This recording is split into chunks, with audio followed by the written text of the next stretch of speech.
Chapter 2289. You said it yourself. Don't regret it when the time comes. Just as the two of them were enjoying their vacation in the Maldives, the contract signing ceremony for Xianxia's land was carried out as scheduled. At the city government building, Jiang Shen and Lu Jinyu were in charge of this matter. Due to Song Zhengguo's health, he did not appear in person and left it to someone else. In just an hour, the contract signing ceremony was successfully completed. Shengyu Financial Group successfully obtained the development rights of Xianxia's land at a price of a few million yuan. Song Zhengguo was probably regretting it so much that his intestines were turning green. If not for this accident, this piece of land would not have been a problem at the auction for more than 1 billion yuan. A few million yuan was the price of a cabbage. No wonder Song Zhengguo claimed to be ill. If he were to see Xianxia's land fall into Mu Yaja's hands with his own eyes, he would be so angry that he would faint. On the other hand, when the Mu group received this news, they were completely unaware that it was Mu Yaja's doing. After the Lantern Festival, the announcement of Mu Yaja's resignation as CEO was about to be announced. The Mu group was already in a mess, especially Mu Linfeng. Even during the new year, he was extremely busy. For the first time during the new year, everyone in the Mu group worked overtime without any holidays.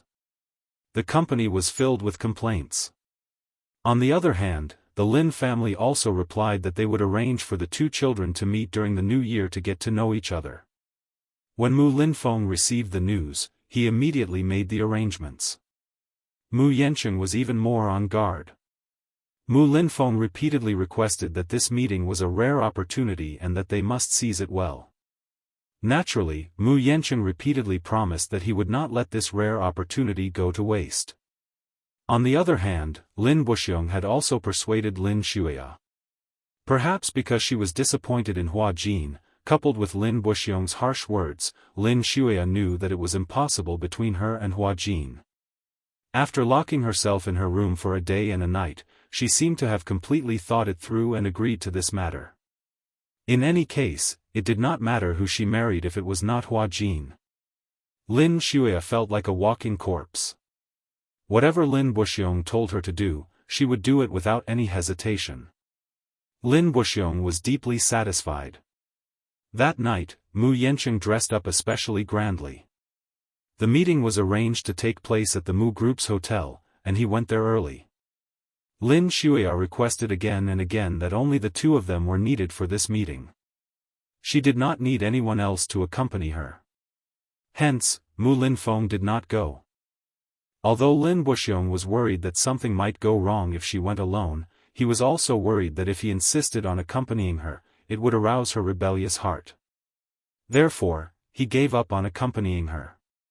Both of them were young. If there were no elders present, they would not be so restrained. Perhaps the two of them would be satisfied with each other after talking to each other. Perhaps they would fall in love with each other. Lin Xuya arrived at 7:00 in the evening as promised. When she pushed open the door to the private room, she saw Mu Yancheng sitting on the sofa in a well-ironed suit. When he saw her, he immediately stood up with a flushed face and gracefully walked up to her. Standing in front of her, he gave her a gentlemanly bow and extended his hand. "Hello, Miss Lin. I'm Mu Yancheng. Please forgive me for my lack of hospitality." Chapter 2290. Mu Yancheng's heart sank.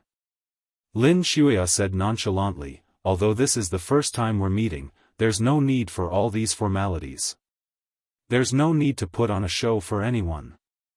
With that, she arrogantly bypassed him and walked toward the sofa. Her neglect caused the polite smile on Mu Yancheng's face to inevitably freeze in awkwardness. He retracted his hand somewhat uneasily. It was said that Lin Xuya, the third daughter of the Lin family, had a rebellious temperament. Now that he had seen it with his own eyes, it seemed that she was indeed difficult to tame. However, her reaction had also stimulated his primitive desire to conquer. He smiled and sat down on the sofa, facing her. Faced with the aloof Lin Shuya, Mu Yanqing excitedly made a brief exchange of pleasantries. However, even though he prided himself on being witty and humorous, Lin Shuya's face remained cold and expressionless from beginning to end. Mu Yanqing was depressed.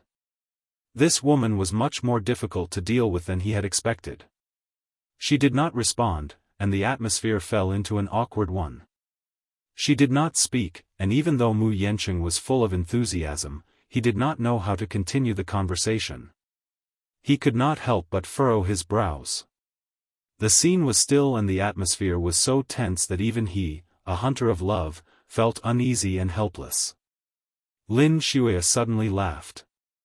Mu Yanqing, do you really take this meeting seriously? I thought that you were just like me and were just going through the motions. How is that possible? Despite his displeasure, Mu Yanqing maintained a polite smile on his face. Miss Shuya, I take this meeting very seriously. After all, this is the beginning of our relationship, and I sincerely hope that we can have a good start. Oh. How patient. Lin Shuya said indifferently, still, it's not surprising. After all, for the sake of the family head position, it's important to choose a strong marriage partner. Mu Yanqing's face froze for a moment. Isn't that so? Lin Shuya mocked, to put it bluntly, both families have their own selfish motives for this marriage alliance. Your second uncle arranged this marriage in hopes of helping you become the family head. You, on the other hand, are a disappointment. Born of a concubine, you're lowly. If you want to become the family head, you naturally have to increase your bargaining chip. Her bluntness inevitably made it hard for others to get out of the awkward situation. Mu Yanqing flew into a rage out of humiliation at first. He almost lost his cool, but after calming himself down, he smiled instead. Miss Lin is a straightforward person. He immediately relaxed his posture and was too lazy to put on an act in front of her. What about you? Since you know the reason why my second uncle arranged this meeting, why are you still willing to come? Because, in any case, it's not up to you to decide on your marriage. So, what's the point of being so calculative? Lin Shuya paused and smiled coldly. However, if I'm willing to marry you, I hope you won't mind. What? After we get married, I won't ask about your private life, and you won't interfere with my private life. You can have a woman outside, you can mess around, I won't interfere. But at the same time, I have a man, and you are not allowed to interfere. What do you think? Mu Yanqing's face darkened instantly. Are you negotiating with me? Even if you want to negotiate, you need to have the capital to do so. Chapter 2291. Ha! Mu Yanqing's face remained impassive, but he sneered inwardly. This Lin Shuya. She was more interesting than he had imagined. She actually said such shocking words. Not only did she allow him to have a mistress outside, but he thought that she was a magnanimous woman when he heard half of her words. He did not expect her to follow up with a warning that he was not to interfere if she had a man outside. She was openly accusing him of being a cuckold. She was willing to meet him, so he thought that she was sincere in wanting to get to know him better. He did not expect her to deliberately disgust him. Not too much? Was it not too much to say that he had a green thumb above his head? He could tell that she did not like him. She even hated him to the core. Both of them had rebellious personalities, especially Lin Shuya, who was even more rebellious. So, was she trying to force him to retreat with such disgusting words? Did she think that he would give up and shrink back just because she said that? Dream on. Mu Yanqing was ambitious, but at the same time, he knew very well what he wanted. Lin Shuya could not help bursting into laughter when she saw him trying to suppress his anger while pretending to be magnanimous. Don't tell me you think that it's only right and proper for you to have a fling outside while I'm despicable and filthy for having a string of relationships outside? I don't like double standards. Mu Yanqing smiled. What makes you think that I won't behave myself and indulge in extramarital affairs after we get married? Lin Shuya smiled. Learn from the mistakes of others. Wuxia was stunned. What do you mean? Lin Shuya said, I've seen many such marriages, so I have such thoughts. Not to mention others, even her parents had the same type of marriage. Her father had a few young and beautiful women outside, and 2 of them were even students from prestigious universities. Her mother, on the other hand, was equally unruly. On the surface, she appeared to be well educated, but deep down, she was unwilling to be left out. She had grown up in such an environment, so she did not have any expectations for such a marriage. It was not that she had never fantasized about staying by one person's side for the rest of her life and growing old together, but now, such an ideal marriage seemed as distant as a fairy tale. Besides, if it was not Hua Jin, it did not matter who the man was. Life is short. In a life without love, it was not fun to play with anyone. It was just a marriage in name, so there was no need to take it seriously. Lin Shuya paused for a moment and smiled. Besides, don't you have many women outside now? He heard that one of them was called Meng Qingxue. You haven't broken up with that woman yet, have you? Mu Yancheng's lips twitched slightly. It seemed that this woman had come prepared. On the surface, he seemed to be calm and collected, but before he came here, he probably already knew about Zhang Xian's background. He said coldly, she's just a dispensable woman. Before we get married, I'll cut off all ties with her. After marriage, you will be my only woman. Don't joke around. Lin Shuya sneered, once this marriage is connected, it will only be in name.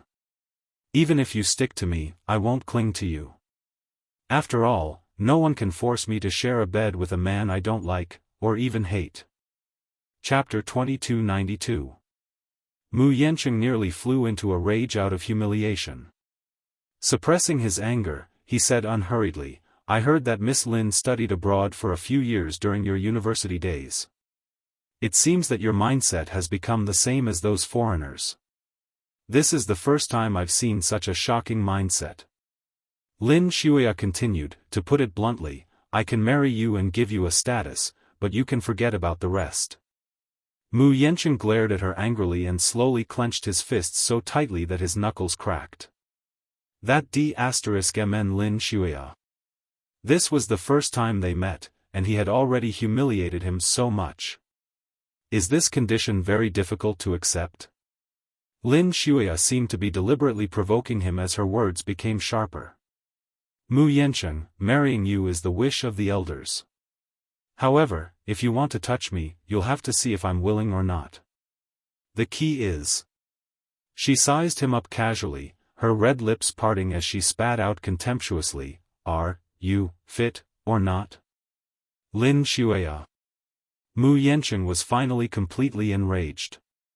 He stood up abruptly, pointed at her, and complained angrily, You're too much.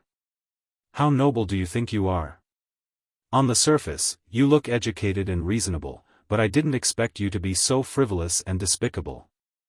Then, don't marry me.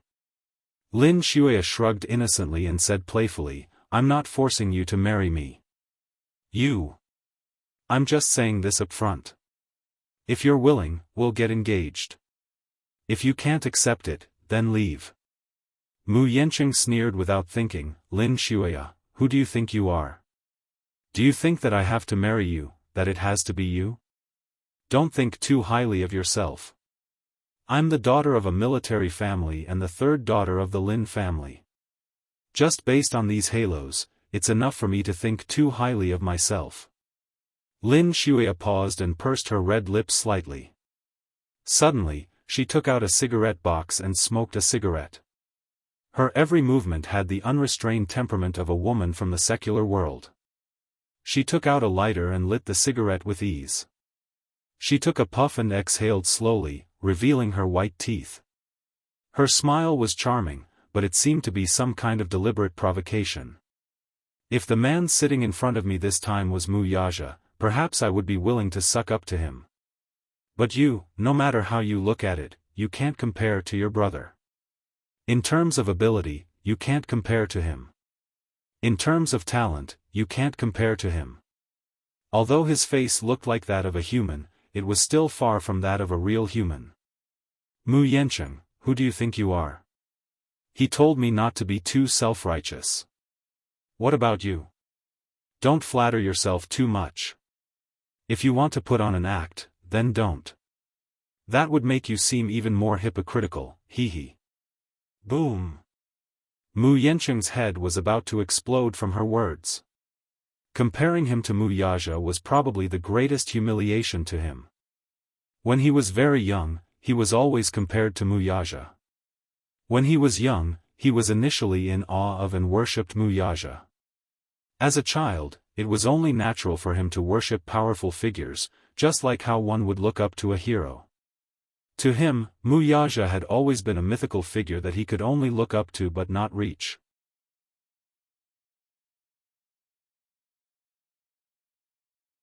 Once those masks of disguise were removed, even he himself would fiercely hate himself. She thought that she had humiliated that man with her words, but in the end, wasn't she the one who had been humiliated the most? Lin Shuya endured the pain and stood up from the sofa. She picked up her handbag and staggered towards the door. Chapter 2294. She was too naive. But what could she do? How could she live in such a cowardly manner? Even fiercely loving the man she loved had become an extravagant hope. Growing up in such a family, she had been doted on ever since she was born. Aristocratic families all had their own social circles. She had many close friends who were also of noble birth around her. Even so, she was still the one who attracted the most attention. Many people envied her. But how could she not envy those girls of ordinary birth? At least, they had the right to choose their own marriage, didn't they? Equal in social status, what the F***ck about matching in terms of social status? Why did love have to be built on such an unequal agreement? She looked at the sincere and earnest faces in her family, saying, Shuya, we're doing this for your own good. For your own good. With your status, you naturally have to choose a marriage partner who is worthy of you. Your marriage is not a private matter. This concerns the reputation of our family. It's an important matter for our family. It's not up to you to decide. Those trivial voices kept echoing in her ears. Lin Shuya walked to the door and couldn't stand anymore. Her legs turned to jelly, and she sat on the floor. She was the only one left in the huge private room. In such a situation, she couldn't control herself anymore. She covered her face and wailed wantonly. Sob. She really didn't want such a marriage. It was in name only. On the surface, they treated each other with respect, but in the end? She just wanted to be free to like a man, and not be forced to accept such a marriage arrangement. She didn't want anyone. Except for Hua Jin, she didn't want anyone else. But, it was so difficult. Lin Shuya hugged her knees and curled up in a corner, crying bitterly. A waiter passing by outside heard the unusual commotion inside the room. Out of curiosity, he pushed the door open and walked in. However, when he heard crying coming from the door, he was shocked and went around to take a look. He saw an exquisitely dressed woman curled up in a corner, covering her mouth in pain and crying non-stop. He immediately squatted down and tried to help her up. Lin Shuya pushed him away violently. Don't touch me. Sob. Go away, all of you go away. Don't touch me. Madam, what's wrong? Are you hurt anywhere? Get lost, Lin Shuya sobbed. Don't I even have the right to cry? The waiter was embarrassed and stood there, but he was at a loss. He could only call the manager to solve this matter. Of course, this was all in the future. After leaving the hotel, Mu Yancheng did not return home immediately. At this moment, he was feeling vexed. After much thought, he decided to go to Meng Qingshua's place, but would he have to face that frowning face again if he went there? Just thinking about it made him sick of it. Forget it. Since I'm feeling upset, I'll go and have a drink. King's Descent Bar.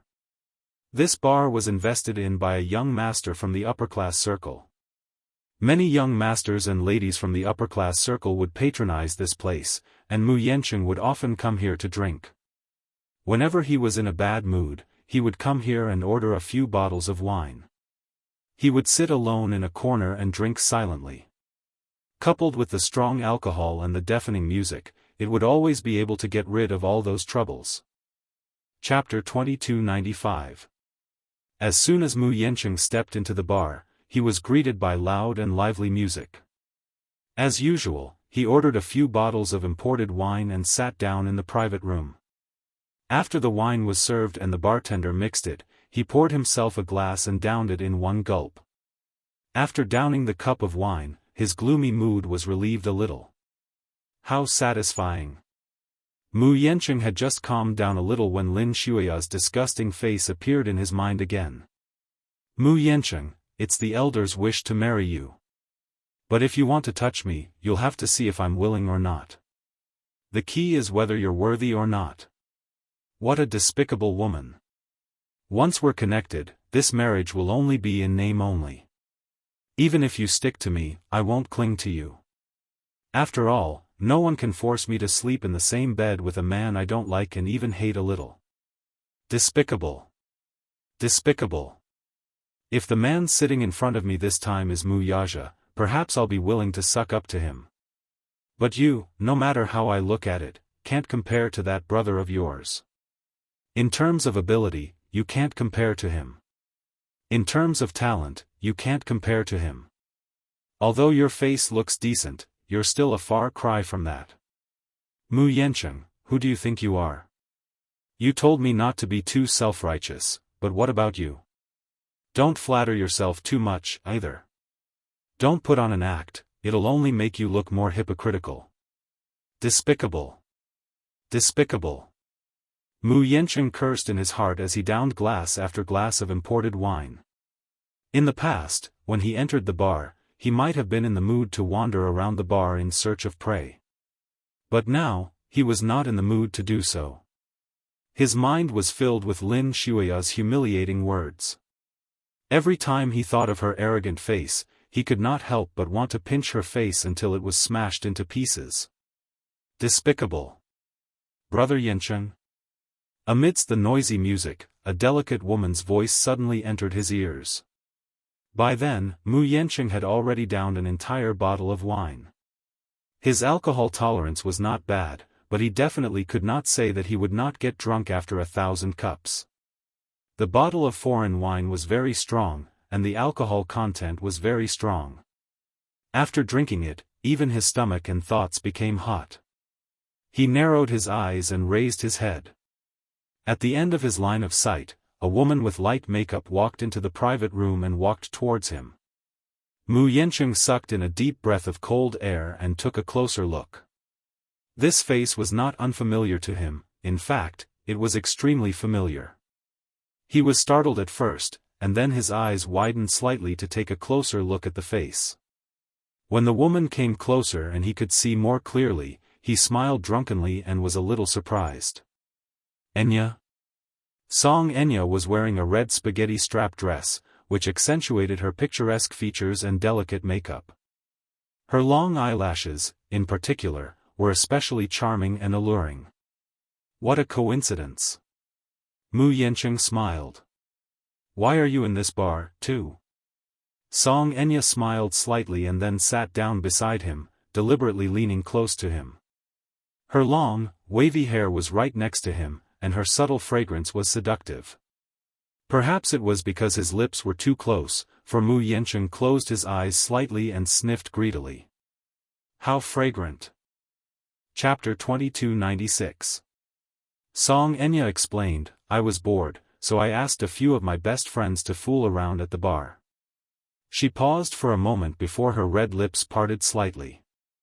Brother Yancheng, let's have a drink together. Her voice was long and soft, which was extremely bewitching. He snorted. Sure, let's have a drink together. With that, he leaned back and relaxed his posture. Song Enya slowly poured 2 glasses of wine and glanced behind her. She saw that Mu Yancheng was dozing off with his eyes closed. He seemed to be a little tipsy, so he did not pay attention to her. She suddenly smiled coldly and took out a small and delicate bottle from her chest. It was so delicate that it was only the size of half a finger. She slowly dripped a drop of essence onto her finger. Then, she gently rubbed it around the edge of the goblet. She then quickly threw the incriminating evidence into the trash can when Mu Yancheng was not paying attention. Picking up the 2 glasses of wine, she turned around and said with a smile, "Brother Yancheng, let me toast to you." Mu Yancheng snorted lazily but did not move. His body sank into the sofa and he did not respond. She pouted a little coquettishly. "Brother Yancheng, are you drunk?" "Drunk?" His fighting spirit was undoubtedly provoked when he heard this. He opened his eyes and glanced at her unhappily. "It's just a few glasses of wine, how can I get drunk?" "Then, let me toast to you." With that, she smiled and passed the wine glass to him. Mu Yancheng took it from her and raised his wrist slightly to hold the wine glass, gently swirling it. In an unnoticeable moment, the transparent material around the rim of the wine glass silently melted into the wine. Mu Yancheng, on the other hand, did not notice this subtle detail. His attention was not on the wine glass at all. Instead, he sized up the woman beside him from head to toe with a pair of inquisitive eyes. His voice was slurred as he asked, "Enya, why are you dressed so beautifully tonight?" Hearing this, Song Enya pretended to smile shyly and lowered her eyelashes to look seductive. "Brother Yancheng, what are you talking about? I'm clearly beautiful even without dressing up." "That's true. Our family's Enya has already grown into a slender and elegant woman." Mu Yancheng deliberately leaned his body gently toward her and raised his hand to gulp down the wine in the wine glass, leaving not a single drop behind. After he finished drinking, he didn't forget to show off as he turned the wine glass upside down and gave her a look. "It's done so quickly?" Song Enya's red lips parted in surprise, looking extremely flattered. "Brother Yancheng, you're really giving me face." Mu Yancheng was not wary of the woman in front of him, whom he had always regarded as his younger sister. He placed the wine glass on the table and pushed it slightly. "Help me pour another glass." "Yeah." Song Enya nodded, then leaned forward and lowered her body slightly. This action completely exposed the beautiful view in front of her chest. Mu Yancheng had a panoramic view of her plump and seductive beauty. If this woman was not Song Enya and could not be overstepped, he would have long pulled her into his arms and ravaged her ruthlessly. However, for some reason, his endurance was pitiful tonight. With just a glance, he could vaguely feel his body heating up slightly. His temples, in particular, were throbbing violently. Chapter 2297. Resisting the urge to probe further, he reached out his fingers and gently massaged his temples. He closed his eyes and tried his best to get rid of those uncontrollable thoughts, but the more he tried to suppress them, the more they went out of control. A numbing electric current shot up from his waist. He shuddered and clenched his fists tightly, forcing himself to keep a distance from her. Song Enya brought over another glass of wine and raised a brow. "Here. Brother Yancheng, can you still drink?" "I don't want to drink any more." He waved his hand, obviously not in the right state. "If I drink any more, I'll probably get into trouble." In a certain aspect, men were not like women who could always maintain their rationality and were easily driven by lust. He waved his hand and emphasized again, "I'll get drunk if I drink any more. I've seen Brother Yancheng's alcohol tolerance before. It's clearly very good, but you don't seem to be in the best condition tonight." Despite saying this, she did not deliberately suppress the wine. Instead, she put the wine glass aside, turned around, and gently snuggled up to him. She deliberately flirted with him. Her every move was seductive, but she pretended to be reserved. On the surface, she kept a distance from him, but her feigned unintentional behavior was extremely seductive. She turned her head and saw that his face was flushed and his veins were bulging. She knew very well that the drug would soon take effect after drinking a glass of wine. Slowly, under the effects of the drug, Mu Yancheng felt increasingly stuffy and suffocated. He subconsciously buckled his tie, tugged at it, and loosened a button on his collar. However, he still felt that he couldn't breathe. Drunk? Drunk. He should be drunk, that shouldn't be the case. Normally, it would take at least 2 bottles of this kind of wine to get so drunk. Mu Yancheng shook his head violently. When he opened his eyes again, they were already bloodshot. Enya, he opened his mouth in a daze and spat out a few words. He stammered, I think. I'm a little drunk. You drank too much tonight, didn't you? Song Enya gently stroked his shoulder and muttered, Brother Yancheng, is there something on your mind? Just now, I saw you sitting in the corner drinking alone. It was said that a person who drank alone would get drunk faster. Is there something bothering you? Ha. Ha. Mu Yancheng smiled bitterly and said, today, *tch look down on me. Enya, do you think Brother Yancheng is really not as good as that lad? That kid? Song Enya was perplexed. Who? Mu Yaja. Mu Yancheng spat out the name through gritted teeth. This name was like a fishbone in his heart. Song Enya's body trembled slightly when she heard that name. Her face turned cold for a moment before her lips curled into a smile. How can that be? How is Brother Yancheng inferior to him? Really? Yes. Brother Yancheng, don't belittle yourself. I think you're very outstanding, especially. Song Enya gently placed her hand on his thin lips, trailing it along his jaw and all the way down to his heart. Brother Yancheng, if any woman catches your eye, it's a blessing that she has accumulated in her previous life. Heh. Chapter 2298. Enya, your little mouth is so sweet. His sudden attack seemed to have given her a great shock. She sucked in a breath of cold air and reached out to push him away. She appeared to be a little flustered and helpless. Brother Yancheng, don't do this, Enya, you're so beautiful tonight. With a smirk on his face, he reached out and rubbed that beautiful patch of skin. SSS, the exquisite sensation made him close his eyes involuntarily and lean on her body greedily. At this moment, the medicinal properties in his body were completely activated. His body temperature kept rising, burning her in an instant. She suddenly realized that the drug in the man beside her had completely taken effect. She could not help but struggle for a while before coaxing, Brother Yancheng, you're drunk. Let me send you home, okay? I don't want to go home. He hugged her impatiently and mumbled drunkenly, I want you. I only want you. While Song Enya dealt with him, she thought to herself, this medicine is really powerful. It's not like the common knockout drugs in the market. She didn't know where Jiang Qimen got it from, but when she gave it to her, she repeatedly reminded her that the medicinal properties of this medicine would take effect very quickly. If it was mixed with wine and drunk in a cup, the medicinal properties would completely take effect within a few minutes. Furthermore, it would cause people to have hazy hallucinations. It was a hallucinogenic drug. She did not expect the drug's effect to be stronger than she had imagined. Mu Yancheng's body was crooked as he kissed her face in a daze. At the same time, he kept muttering, it's so hot, it's so hot. Mu Yancheng could not withstand such a strong drug effect. Besides, he had drunk a lot of wine earlier, so he was already drunk. Now, he felt even hotter. He leaned back on the sofa and could not help reaching out to buckle his necktie. He tugged at it repeatedly, as if he could only feel better after getting rid of the tie's restraints.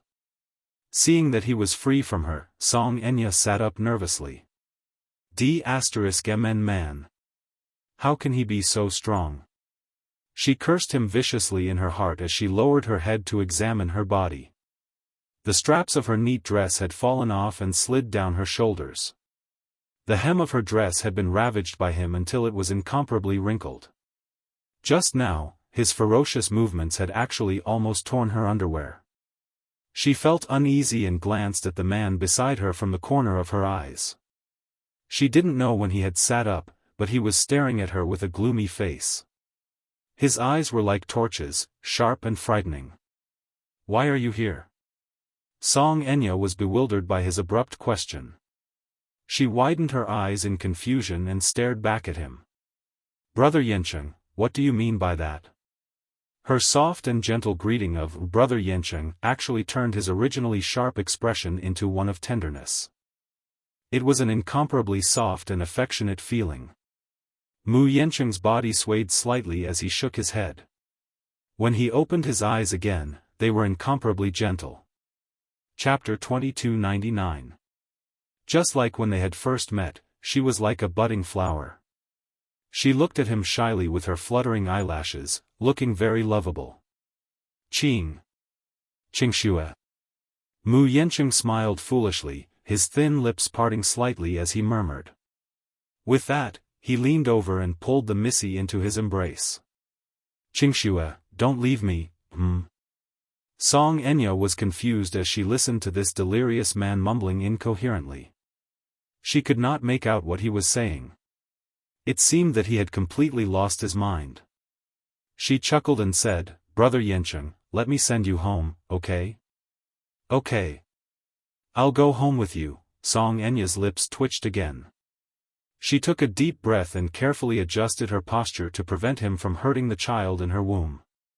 Ever since that incident, she had been locked up at home by Song Zhenghua and was not allowed to go anywhere. Initially, she was determined to get rid of the child. However, for some reason, she had a dream one night. She dreamed that the child was born. It was as adorable as a porcelain doll with fair skin and jade bones. It nestled in her arms and babbled, "Mommy, Mommy." When she woke up from her dream, she leaned against the headboard with mixed feelings and gently caressed her belly.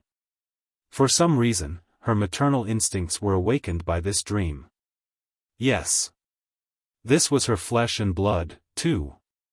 As a mother, she actually wanted to kill this little life. No matter how bad it was, she wanted to keep this child. After all, it was her flesh and blood. From then on, she no longer secretly dumped the food delivered by the servants into the trash can. Instead, she worked hard to nourish her body and replenish her nutrients, hoping that she could give birth to this little life healthily. "Someone, come in." A bodyguard walked into the private room expressionlessly. "Missy, what are your orders? Is the car ready?" "Yes, it's ready. It's waiting at the door now." Song Enya nodded and gestured to Mu Yancheng. "Carefully help him into the car." "Yes." Mu Yancheng was a little heavy, and she could not lift him at all. Fortunately, she had the foresight to bring a bodyguard with her. The bodyguard helped Mu Yancheng into the car. Song Enya also got in and sat in the back seat. The car sped away from the hotel. Along the way, Mu Yancheng had completely lost his rationality. Like a starving wolf, he pounced on her body and kissed her while his other hand followed his instinct to ignite her body. No matter how chaste a woman was, she would not be able to resist the ferocious medicinal properties of this medicine, let alone a man. Song Enya could not stand his harassment any longer. She frowned and pushed his shoulder repeatedly. "Brother Yancheng, don't, bear with it. We'll be home soon." Mu Yancheng was pushed some distance away by her. Between their mouths, sparkling and translucent strands of silver could be seen. It was an ambiguous and beautiful sight. The whole car was filled with a heart-pounding temperature. The chauffeur heard heavy breathing coming from the back seat and could not help sneaking a glance at the rear-view mirror. However, when he glanced at the rear-view mirror, he met Song Enya's sharp gaze. "What's there to see?" Chapter 2300. And no. Drive properly. Yes. Missy. The chauffeur knew his place. The car soon arrived at the hotel. Song Enya immediately pushed the door open and instructed the chauffeur, "Keep an eye on him." Yes, as Song Enya spoke, she turned to look at Mu Yancheng meaningfully before smiling gently at him. "Brother Yancheng, I'll be right back." "Don't go, Bam." The only response he got was the cold sound of the door slamming shut. 5 minutes later, the woman returned. However, it was not Song Enya but another woman. This woman was also wearing a long red dress. Her figure was similar to Song Enya's, and she had the same exquisite makeup. At first glance, they looked very similar. After opening the car door, the woman leaned over and spoke in a soft and charming voice, "Brother Yancheng, let's go home." Qingxue, Mu Yancheng continued to repeat this name as he allowed the woman to support him. They staggered into the hotel, passed through the magnificent lobby and long corridor, and entered the elevator. Pushing open the door of the hotel room, the woman helped Mu Yancheng into the room. Just as she led him to the bedroom nearby, Mu Yancheng instantly turned the tables. He held her shoulders, flipped her over, and pressed her down on the bed. The woman's breathing was a little hurried, and he was also panting heavily. Lying on top of her, he stared at her. The woman under him was charming and alluring, but in his eyes, only Meng Qingshue's charming face appeared in the end. This drug would cause people to hallucinate. He would see whoever he thought of. "Qingxue." He muttered under his breath and suddenly lowered his head to kiss those soft red lips. He reached out his hand and roughly pulled off her shoulder strap. There was almost no foreplay. On this king-sized bed, he fiercely took possession of the woman under him. "Qingxue. Qingxue," in the rhythm, he kept repeating this name. He was intoxicated and crazy for her. In the midst of sex, he wanted her and thought of the other her.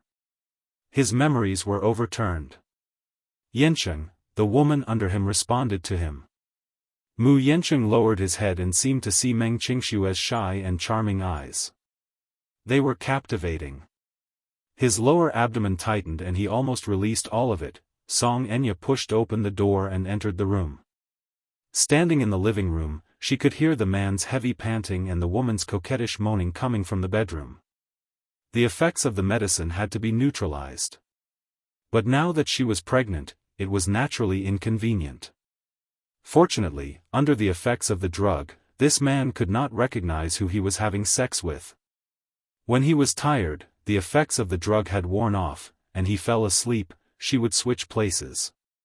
When Mu Yancheng woke up the next morning and saw her, he would naturally assume that she was the woman he had spent the night with. At the thought of this, she suddenly flashed a flirtatious smile. She unintentionally turned her head, only to catch sight of her pale and embarrassed face in the mirror.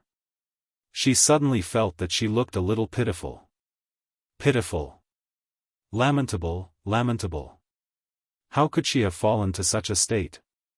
She actually did not hesitate to trample on herself like this, just for a status. Song Enya trembled as she touched her face. Pursing her lips, a vicious glint flashed across her eyes. What's the point of thinking about something so useless? Since things had already come to this, he should grit his teeth and take the final step. Chapter 23:01. At the thought of this, she sneered and returned to her senses. She then strode into the private room. Inside the private room, there was a charming scene. Mu Yancheng and another woman were entangled together. The room was filled with the light of spring, and it was a little absurd. The two were so immersed in their lovemaking that they did not notice her arrival at all. Song Enya leaned against the door and watched silently. It was so annoying. She turned around and was about to leave when the phone behind her suddenly rang, startling the woman on the bed. The woman looked up and was about to search for the source of the ringtone when she saw her. She almost let out a scream. Song Enya put a finger to her lips and shushed her, indicating for her to keep quiet. The woman was tactful and lowered her head. Song Enya swept her gaze across the floor. Her suit jacket had fallen to the ground, and the ringtone was coming from inside the jacket. She quickly walked over and took out the phone from the jacket pocket, only to see the name Xianxia on the screen. Is this his woman? She could not help but grip the phone tightly. She glanced at the woman on the bed and then turned to leave the bedroom with the phone. In the apartment, Meng Xianxia sat on the sofa in the living room, holding the phone tightly. However, no one picked up the phone even after the long beeping. The call was quickly disconnected. Why isn't he picking up? It's already so late. Could it be that he's already asleep? Meng Xianxia placed the phone on the sofa in a daze and silently glanced at her feet. It was a packed luggage bag with some simple clothes and documents inside. Other than that, there was nothing else. Everything in the apartment had already been packed. Whether it was the jewelry, the expensive car, or the clothes that he had given her, they had all been put away. The only things that she had taken away were some of the accompanying clothes and some money that she had withdrawn from his account. It was not much, but she thought that if she lived in a small city with one bedroom and one living room, it should be enough to cover her expenses for a year or two. She was pregnant, and she did not know if she could find a job to support her family with her current condition. Therefore, to be safe, she thickened her skin and withdrew a sum of money from his account. She was leaving this city, however, after walking one round around the room, she couldn't bear to leave. He was her first man. This phone call was her last hope for that man. Even if it was just one sentence, no, just 3 words, "You're not allowed to leave." She would also obediently stay in this apartment, just like a guard, waiting for the day when he would come. However, the only response she got was the beeping sound of the phone not being picked up. Meng Xianxia was unwilling to give up. She picked up the phone again. She didn't care if she was scolded for being unreasonable or humiliated. She just wanted to hear his voice. Such a small request wasn't too greedy, right? Meng Xianxia nervously picked up her phone. Her fingers trembled as she found his number. However, she could not muster up the courage to press the dial button. After a long mental struggle, she finally mustered up the courage to make the call. At the same time, the screen flashed and the caller ID popped up. It was a call from Mu Yancheng. Meng Xianxia's face lit up with joy. She quickly picked up the call and put the phone to her ear. Chapter 2302. An unfamiliar woman's cold voice could be heard from the other end. "Who are you?" The woman's voice was arrogant and contemptuous as she questioned her coldly. Meng Xianxia was stunned. Seeing that Meng Xianxia did not reply, Song Enya became even more impatient and asked coldly, "Why aren't you saying anything? Who are you looking for when you're calling?" The phone fell to the ground with a thud. Meng Xianxia covered her trembling lips sadly as big drops of tears rolled down her cheeks. "It's so late. It's already so late. Why is his phone with a woman? Is it really because he has fallen in love with someone else that he hasn't visited me for so long? What is this? I'm not his official wife. I'm just a canary that he's keeping by his side. I don't even have a basic status. What does he mean by falling in love with someone else? What kind of love is this?" This unfamiliar woman called back and used her status as his official wife to interrogate me about my identity. How ironic. Could it be that he didn't even have her saved name in his phone? At this thought, Meng Xianxia was even more devastated. She felt that her feelings for him were all one-sided. She was deeply in love with this man, but now it seemed so ironic and laughable. Song Enya held the phone and vaguely heard a woman's desperate sobbing from the other end. She knew her name. Her contact number was in Mu Yancheng's phone. She took the opportunity to read through his messages earlier. No wonder Mu Yancheng kept muttering that name while hugging her. It seemed that she was one of his little lovers. Actually, she was not in the mood to care how many lovers he had, but on second thought, Mu Yancheng would be her husband in the future. Since he would be her husband, perhaps it would be a marriage without many feelings, but there were some things that she had to care about. He kept calling Xianxia when he was drunk. She must be a woman who held a lot of weight in his heart. Therefore, she should at least show her who's boss. Song Enya held the phone and said arrogantly and coldly, "Are you still there? Speak." Meng Qingxue picked up the phone again with trembling hands and asked cautiously, "Is Yancheng there?" "I'm looking for him." "Oh, brother Yancheng." Song Enya sneered. "Why are you looking for him?" Meng Qingxue felt as if a knife was being twisted in her heart when she heard the woman address her so intimately. She bit her lips tightly. "He's with me, but he's tired now, so he's asleep." Meng Qingxue was stunned, her eyes widening in disbelief. "Don't call me again in the future." With that, the Missy hung up the phone. He was already asleep. He was with her. Who was she to him? His woman? Or was she just one of his many lovers? However, Meng Qingxue felt particularly upset when she heard her addressing Mu Yancheng in such an intimate manner. Damn it!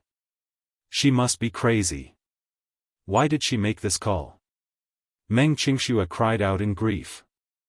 She covered her face and wailed wantonly. Song Enya's every word was like a sharp knife cutting into her heart. She felt as if her flesh and blood were about to be torn apart. It was as painful as being twisted by a knife. Her heart hurt so much, boo-hoo, her sobs gradually turned into heart-wrenching wails. She could not take it lying down.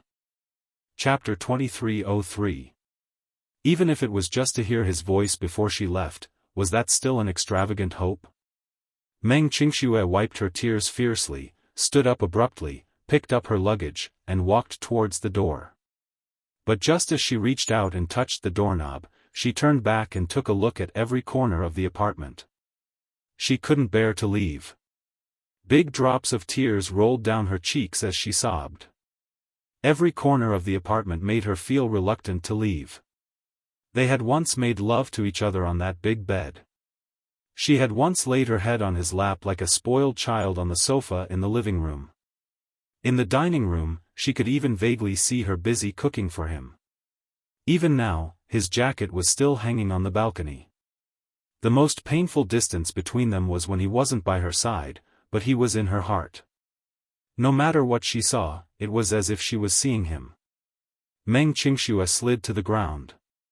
Holding on to her last hope, Meng Qingxue bit her lip and held back her tears as she dialed the last number. No matter who picked up, she had to hear his voice. This was probably the last bit of courage she had left. From the beginning of this relationship, she had always been the passive party. She was weak and petty. When he didn't think of her, she guarded this small apartment like a person who stayed behind and waited for him to come. She didn't dare to ask for too much and was as petty as a beggar. Sometimes, when she missed him, she wanted to hide under the blanket and cry silently. But in the end, she didn't dare to disturb him.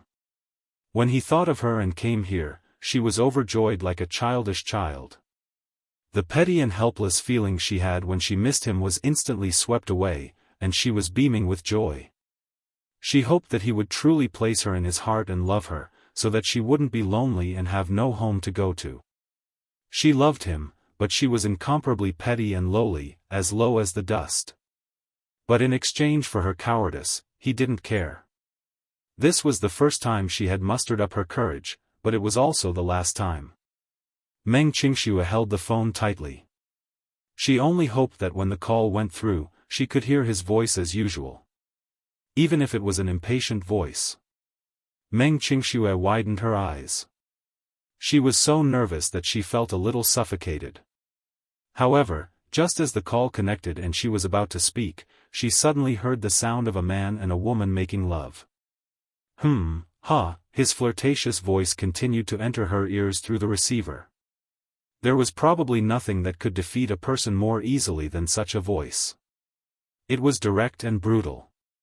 She couldn't hear the woman's voice clearly, but she could hear the man's voice clearly.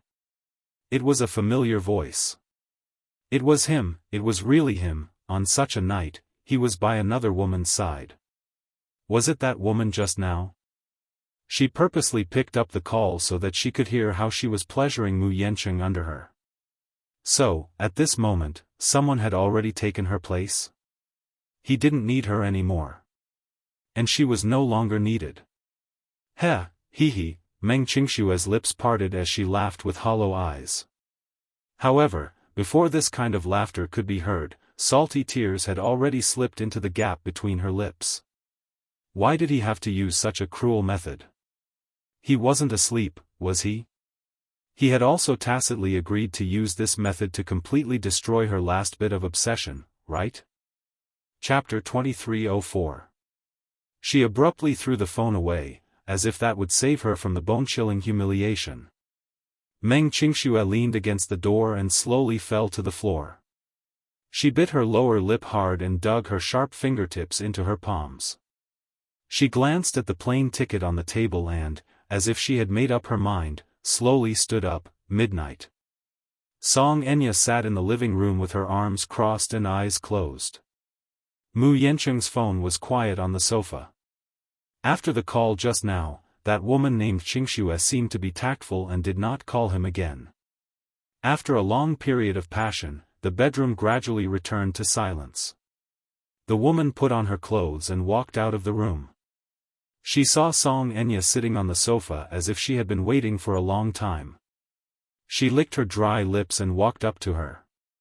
Miss Song, her voice was weak and weak, with an inexplicable sense of inferiority.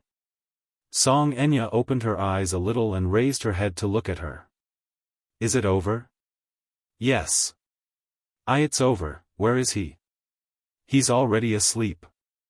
Since the drug had worn off, he naturally fell asleep from exhaustion. Song Enya sat up straight. The woman standing in front of her had a face that was somewhat similar to hers. However, when the makeup was washed off, the resemblance was not so obvious. She did not know how long the two had been entangled, but at this moment, the woman's face could not hide her exhaustion. Her hair was messy and one of her eyelashes was missing. Song Enya could not help feeling puzzled when she saw a cut at the corner of her lips. What's with the corner of your lips? Corner of my lips. The woman touched her upper lip in surprise and hissed in pain. I think he bit me. I didn't notice it just now. Heh. Song Enya raised a brow. She then picked up a leather bag from the sofa and took out a thick stack of money. This woman had just graduated from university and stayed in the capital after graduation. It was said that her boyfriend was in urgent need of a sum of money for his postgraduate studies, so she thought of this method to raise the money. 50,000 yuan was just a few words to Song Enya, but it was not a small sum to her. She glanced at the money before tossing it on the table. There's a total of 50,000 yuan here. Do you want to count them? No need. The woman smiled awkwardly and said, Miss Song said that it's 50,000 yuan, so it must be true. As she spoke, she reached out to take the money. Wait. Song Enya suddenly spoke up to stop him. The woman's eyes widened in surprise. She furrowed her brows and looked at her in confusion. Do you have any other orders? Song Enya suddenly asked, This is your first time, right? The woman was stunned and nodded awkwardly. Is it a safe period? Safe period? I haven't studied it before, so I don't know much about it. Song Enya smiled. She then glanced at a pill and a glass of water on the table and ordered, Take this medicine. This is. The woman was surprised. Don't worry, it's not poison. Song Enya added, It's a morning after pill. I've taken the morning after pill before. It's effective for 72 hours. What she was thinking was that it would not be good to take too much of such medicine, right? Chapter 2305. I didn't see it, so it doesn't count. The girl could not help but clench her fists tightly. This woman was more heartless than she had imagined. Sucking in a deep breath of cold air, she stared intently at the stack of cash on the table. Gritting her teeth, she picked up the glass of water, mixed it with the pill, and gulped it down. When the pill slid down her throat, she put down the glass of water and pursed her lips. Miss Song, I'm done. Are you satisfied now? Yes. Taking this medicine is good for me, and it's good for you too. I think you don't want a child to appear out of nowhere. I heard that you did this behind your boyfriend's back. You should have done it cleanly, right? Yes, you're right, Miss Song. Then, may I leave this place now? Song Enya nodded her head in tacit agreement. She then gestured to the money on the table and said, "Take it." Thank you." The woman did not seem to feel humiliated. Just as she took the money and was about to leave, Song Enya suddenly called out to her. "Wait. What's wrong now?" The woman was a little annoyed, but she restrained herself. Turning around, she saw the other's cold and meaningful expression. "Remember to keep your mouth shut. Only you and I know about this. If a third party finds out about this, you should know what I'm capable of, right?" The last sentence was dragged out, but it sent chills down one's spine. The woman could not help but shudder. She glanced at the other's incomparably gloomy face and felt her hair stand on end. She hurriedly said, "Miss Song, don't worry. I'll definitely keep this a secret. There will definitely not be a third person who knows about this matter. You'll do your best." The woman nodded hurriedly. Then, she pulled her coat tightly around her, opened the door, and fled the place. The door slammed shut with a bang, and the spacious suite fell into silence. Song Enya glanced coldly at the phone on the sofa and then slowly stood up. She walked to the mirror and looked at her face in it. Then, she bit the corner of her lower lip hard. His strength was so great that it didn't take long for the corner of his lips to be bitten by his teeth. Wisps of blood flowed out. Narrowing her eyes, Song Enya suddenly reached out and messed up her hair with all her might. At the same time, she tore at her clothes with all her might. Her shoulder straps and skirt were all torn apart. As if to create a realistic effect, she actually ruthlessly messed up her own body. Song Enya took another look at her disheveled appearance in the mirror before walking into the bedroom with her chest held high in satisfaction. In the bedroom, the bed was a mess. Mu Yancheng was lying on the bed in a disheveled state. His tall figure took up more than half of the 3-meter-long bed. Song Enya glanced out of the window. Unknowingly, it was already past 3 o'clock. Dawn would break soon. She slowly laid down beside him, but her eyes were still open. She didn't immediately fall asleep. Since he had already come this far, he would not give up until he achieved his goal. She couldn't afford to lose. When Mu Yancheng regained consciousness, he suddenly felt a splitting headache before he even opened his eyes. His head was so painful that it felt as if it was about to explode. When he opened his eyes slightly, the nerves in his eyes twitched violently. What's going on? Chapter 2306. My head feels heavy and painful. What exactly happened? Why does my head hurt so badly? Mu Yancheng lay motionless on the bed. Even though he was already awake, he did not open his eyes immediately.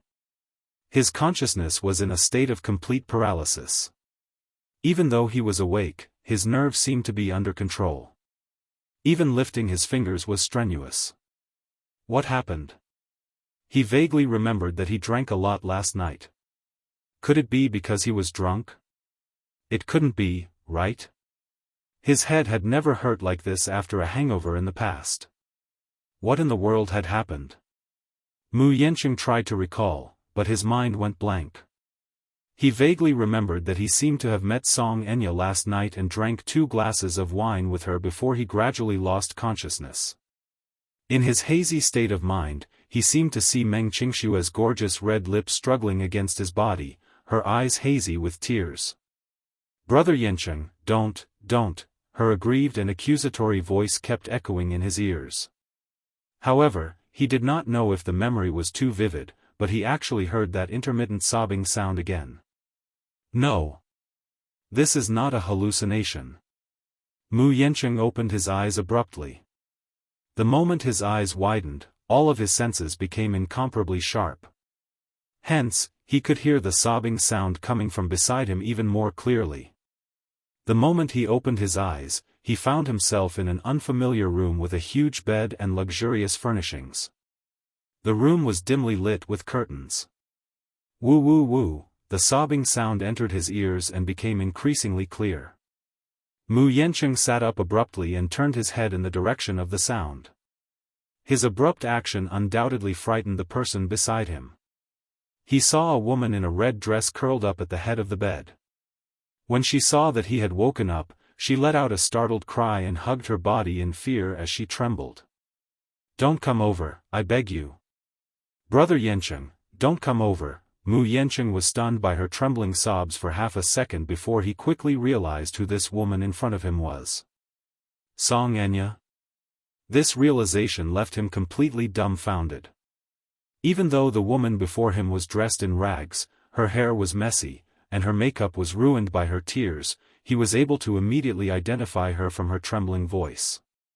Song Enya's voice was very recognizable, especially when she was crying. One would never forget it after hearing it once. Why was it her? Mu Yancheng was stunned for a few seconds. When he saw her trembling in fear and did not know what had happened, he could not help but lean toward her. "Enya, ah." Song Enya was so frightened that she retreated even further until she had shrunk into a corner. With nowhere to hide, her tears flowed even more violently and her cries became even more tragic. "Brother Yancheng, don't come over. I'm scared. Sob sob sob. Please, let me go." Mu Yancheng was even more stunned now. What the hell was this? Why was she crying? Also, why was she in such a sorry state on his bed? What in the world happened? After losing consciousness yesterday, he vaguely remembered that he had uncontrollably intertwined with a woman. In his memory, he saw Meng Qingshue's face. What in the world happened? Why was she crying the moment he woke up? Chapter 2307. Liar.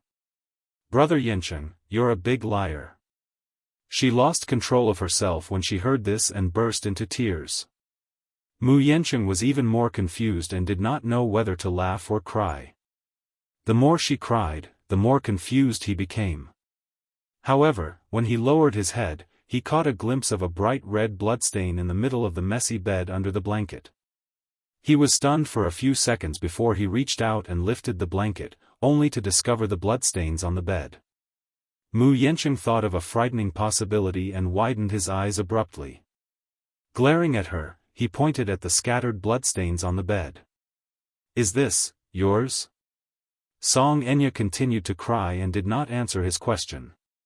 However, the sorrowful and aggrieved expression on her face clearly confirmed his suspicions. D***it. He was no longer a naive teenager. He would never think that these bloodstains were from a girl's menstrual period. It was not that he had never played with a virgin before. It would be ridiculous if he still could not figure out what had happened at this juncture. He lowered his head to examine himself again. He had taken off all his clothes except for a shirt and a pair of socks. His lower body was naked. He did not need to think about what had happened. It was just that, he wanted to recall the scene last night, but he could not figure out what had happened. Mu Yancheng quickly realized what had happened last night. He raised his head abruptly and looked at Song Enya, tongue-tied. "You." Song Enya's tears flowed even more violently and fell continuously. When she saw that he had regained his senses, her face became even more embarrassed. She covered her mouth tightly and let out intermittent sobs. "Don't cry, don't cry." Mu Yancheng's head swelled as he tried to comfort her. "Don't cry. What exactly happened last night? Brother Yancheng, how could you do this?" Song Enya cried aggrievedly as she spoke with much difficulty. Mu Yancheng was stunned when he heard this. What should I do?" Song Enya broke down and covered her face in embarrassment. This is my first time." Boom! Mu Yancheng's mind exploded with white light all of a sudden. He furrowed his brows and looked at her helplessly, feeling even more uneasy. You. Enya, don't cry, okay? I'm a bastard. I was drunk last night and didn't know anything. Maybe I did something bad to you, but it was unintentional. Song Enya suddenly looked up with a pale face and stared at him with teary eyes. Her lips kept trembling as she mulled over his words. I unintentional? I'm probably drunk, so I can't tell who the woman beside me is. I'm a jerk. I didn't mean to look at you. He explained through gritted teeth. What did Enya do wrong? How could Brother Yanqing do this to me? How could he do such a thing to me? What should I do? Song Enya's body trembled even more at the mention of her sore spot, and she burst into tears. Chapter 2308. Song Enya choked with sobs as she lamented bitterly, Brother Yanqing, I've always treated you as an elder brother. But you actually did such a thing to me. I shouldn't have trusted you.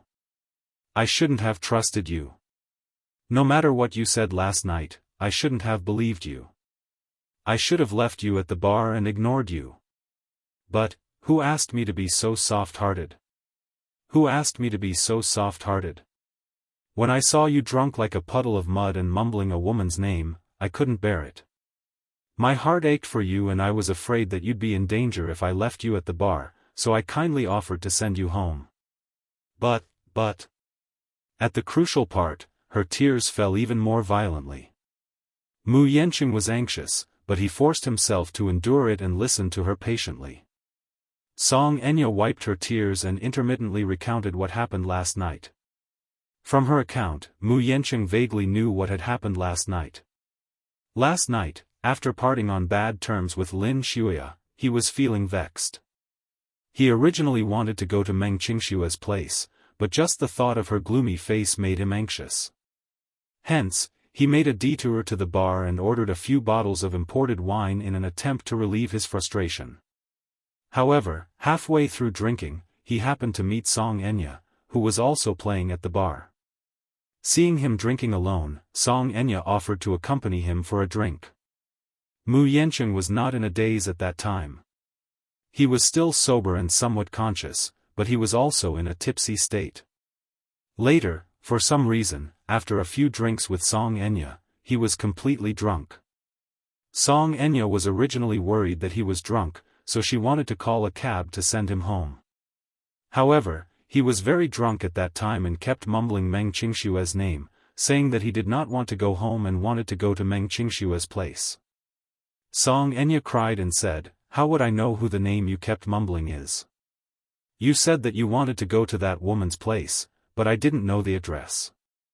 When I asked you, you wouldn't tell me and kept mumbling that name. I really had no choice, so I thought to send you to a hotel. At least, I'll wait until you're sober. Hence, she called for a chauffeur and sent him to the hotel. Along the way, Mu Yanqing began to grope her. He hugged her while calling out Meng Qingshua's name. Song Enya endured it. She had intended to leave after sending him to his room. However, as soon as she pushed the door open, she was swept up in Mu Yanqing's arms. No matter how hard she struggled, he refused to let go. He carried her all the way to the bedroom, threw her on the bed, and made her his. Mu Yanqing was a little confused after hearing this. But, what she said was true. Even though his memories of the previous night were hazy, he could still vaguely recall a woman struggling beneath him, begging for mercy, crying. The feeling of breaking through that barrier was so clear. He thought that the woman was Meng Qingshuo, so he was unrestrained and had sex with her several times. It was only when he was completely exhausted that he collapsed on the bed and completely lost consciousness. At the thought of this, Mu Yanqing glanced at the bloodstains on the bed from the corner of his eye and his eyelids suddenly became heavy. Could it be, he had really done something disgraceful in a moment of carelessness? Chapter 2309. He often hung around bars. Other than when he was in a bad mood, when he was in the mood, he would hunt for women in bars with his buddies. One-night stands were common, too. However, those women were easy to get rid of. Once they woke up, he would give them some money or bring them to buy some branded jewelry and bags. This time, however, the target was different. Song Enya, the daughter of the Song family, had a brother, Song Yunxi, and a father, Song Zhenghua, the capital's mayor. Her mother had some ties with the Mu family. If the target was her, it would not be easy to get rid of her, let alone offend her. He even heard that this was her first time. First time? She was still a virgin. At the thought of this, Mu Yancheng's scalp turned numb. It was a huge blow. If she was not a virgin, it would be easy to get rid of her. He originally thought that a rich missy like her would play outside often. Even if such an embarrassing thing happened, it would not be so difficult to deal with. But now, Mu Yancheng's head was about to explode. Song Enya curled up in a corner and continued to cry helplessly. What should he do now? He did not know whether to comfort her or ignore her, so he could only sit there and watch her cry in a daze. Just as he was at a loss, he suddenly heard a series of hurried knocks on the door. Enya? Enya? Mu Yancheng's hearing was quite sharp. When he heard the sudden knocking, he turned his head abruptly, only to hear a woman's urgent and agitated voice outside. Enya, are you inside? Enya? Who is it? Mu Yancheng frowned, but behind him, he heard Song Enya crying even more heartbreakingly. Mom, Mom, she hugged her body, but her guilty conscience made her bury her face even lower. Mom. Is it Jiang Qimeng? How did she find this place? Could it be that Song Enya called her? This, Mu Yancheng broke out in a cold sweat. At this moment, outside the door, Jiang Qimeng, who did not get any response, became increasingly nervous and kicked the door. Enya, open the door. Enya, are you there? Your mother is here. Mu Yancheng gritted his teeth. Song Enya continued to cry and did not respond. He sighed. Although he knew that he was in the wrong, with his personality, since he had done something stupid, he should face it. He couldn't just run away and wash his hands clean, right? Mu Yancheng suddenly got up and covered Song Enya with the blanket. After putting on his clothes, he walked to the door and opened it. Seeing the door open, Jiang Qimeng hurriedly rushed in with her men. Behind him were a few servants and bodyguards from the Song family. Jiang Qimeng rushed in hurriedly, only to see Mu Yancheng standing at the door in a disheveled state. She turned pale with fright. You? Yancheng? Hello, Auntie. He chuckled awkwardly. Why are you here? The smile on Jiang Qimeng's face faded when she saw the mess he was in. You, Song Enya's cries could be heard from the bedroom. Jiang Qimeng's lips twitched as she hurriedly went to the bedroom. Mu Yancheng leaned against the door with a headache and rubbed his temples tiredly. As expected, half a minute later, he heard Jiang Qimeng's agitated scream. Ah! Mu Yancheng, you bastard! Chapter 23:10. Jiang Qimeng's eyes reddened with anger at the sight of Song Enya's pitiful state. She rushed out of the bedroom and started hitting him. B*****. Mu Yancheng, you B*****. What did you do to my Enya? What exactly did you do to her? How did my daughter end up in such a state? Mu Yancheng did not retaliate, nor did he give any explanation. He just let her hit him. She was, after all, a woman. How much strength could she have? Her punches landed on his body, but it did not seem to hurt much. Jiang Qimeng, on the other hand, seemed to have gone mad as she hit him, grabbed his collar, and shook him. B*****. Say something. Why aren't you saying anything? Say it. Say it. What exactly did you do to my Enya? Our Enya is still a virgin. She's not married yet. Are you a beast? How dare you do such a thing to her? How can you ruin my daughter like this? B*****. B** starred. Auntie. Mu Yancheng could not take it anymore and reached out to grab her hand. Calm down. Jiang Qimeng's face turned sinister when she heard that. She was so angry that she laughed. Mu Yancheng, are you a B** starred? How can you ask me to calm down after such a thing happened? I'm already very calm that I didn't kill you for what you did to my daughter. Mu Yancheng, you must give me an explanation today, or else, even if I die, I'll take you down with me. Auntie, do you know the consequences of this matter? My daughter isn't married yet. If this matter gets out, our family's reputation will be ruined by you. Mu Yancheng, what exactly are your intentions to do this to Enya? Jiang Qimeng did not have the patience to listen to his explanation as she questioned him hysterically. Mom. Unknowingly, Song Enya was standing at the door. Holding her collar tightly, she bit her lower lip and looked at her with tears streaming down her face. Let's go home, okay? I want to go home, sob. Enya. Jiang Qimeng immediately went over to her and hugged her shoulders. Don't be afraid. I'm here. Don't cry. I'll definitely seek justice for you. Mu Yancheng furrowed his brows and looked around. The servants and bodyguards of the Song family stood beside him, forming a terrifying encirclement. They stared at him covetously, as if he was a heinous bastard. He clenched his fists and asked, Auntie, you keep saying that you want an explanation from me. Then let me ask you, what explanation do you want from me? His reply made Jiang Qimeng extremely dissatisfied. She said angrily, how dare you speak to me in such a righteous tone after doing such a disgraceful thing? Mu Yancheng, you're too much. Song Enya tugged at her mother's sleeve and stammered, Mom. Brother Yancheng didn't do it on purpose. He got drunk last night and didn't do it on purpose. Jiang Qimeng glared at her daughter in exasperation and said, Enya, I know that you've always been reasonable. However, when such a thing happened, it was definitely not something that could be brushed off with an unintentional mistake.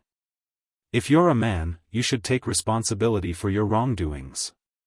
Song Enya was instantly embarrassed and wanted to cry, but no tears came out. What else can I do? Don't tell me you want Brother Yancheng to marry me? Chapter 23:11. Mu Yancheng's eyes flickered with uncertainty. Marry her? How could he do that? He was going to have a marriage alliance with the Lins. Marry her? What about Lin Shuya, then? Although he and that spoiled woman parted on bad terms yesterday, it did not mean that he would give up on this precious opportunity. Besides, he had always treated Song Enya as his younger sister, so how could he possibly marry her? Mu Yancheng was filled with remorse. How did this happen for no reason? Jiang Qimeng was inwardly annoyed at his silence. Why is this lad so stubborn? He should have taken the initiative to say, I'm willing to marry Enya. That way, everyone would have a way out of this embarrassing situation. She could not possibly take the initiative to say, since you've done such a thing, I can only let Enya suffer a little and marry you. If she were to say that, it would seem very deliberate and shameless, as if she was hell-bent on marrying him. The Song family was, after all, a prestigious family. They could not possibly say such embarrassing things. The more she thought about it, the angrier she became. Mu Yancheng slowly said, since it has already happened, we should think of ways to make up for it. I've indeed committed a mistake and ruined Enya, but, this matter has thrown me into a mess. I don't know what to do to make it up to her as much as possible. Auntie, my mind is in a mess right now. Can you let me think about it properly? Jiang Qimeng was so angry that her lips trembled. She opened her mouth a few times, but no words came out of it. For a moment, she did not know how to continue the conversation. Mu Yancheng seemed to have seen through her worries and smiled bitterly. I, Mu Yancheng, may not be a hero, but I'm still an upright man. Since I've done something wrong, I'll definitely take responsibility for it and won't run away from it. Auntie, Don't worry, I'll keep my word and promise. It's good that you can say that. She gritted her teeth and said hatefully, Enya has been wronged, we can't let it go just like that. Our families have been friends for many years, so I don't want to make our families unhappy because of this matter. Since you've said so, I'll bring Enya home first. Once you've thought it through, come to the songs to look for me. Mu Yanqing nodded with a complicated expression. After the two left, Mu Yanqing let out a deep breath of cold air and walked to the shower room to take a cold shower with his clothes on. The heater was on in the suite and it was extremely hot. Coupled with the inexplicable ruckus earlier, Mu Yanqing felt that he had nowhere to vent his anger. Suddenly, he raised a fist and slammed it hard against the wall. Only then did he seem to have vented his anger and walked out of the shower. She walked into the living room and saw the phone on the sofa.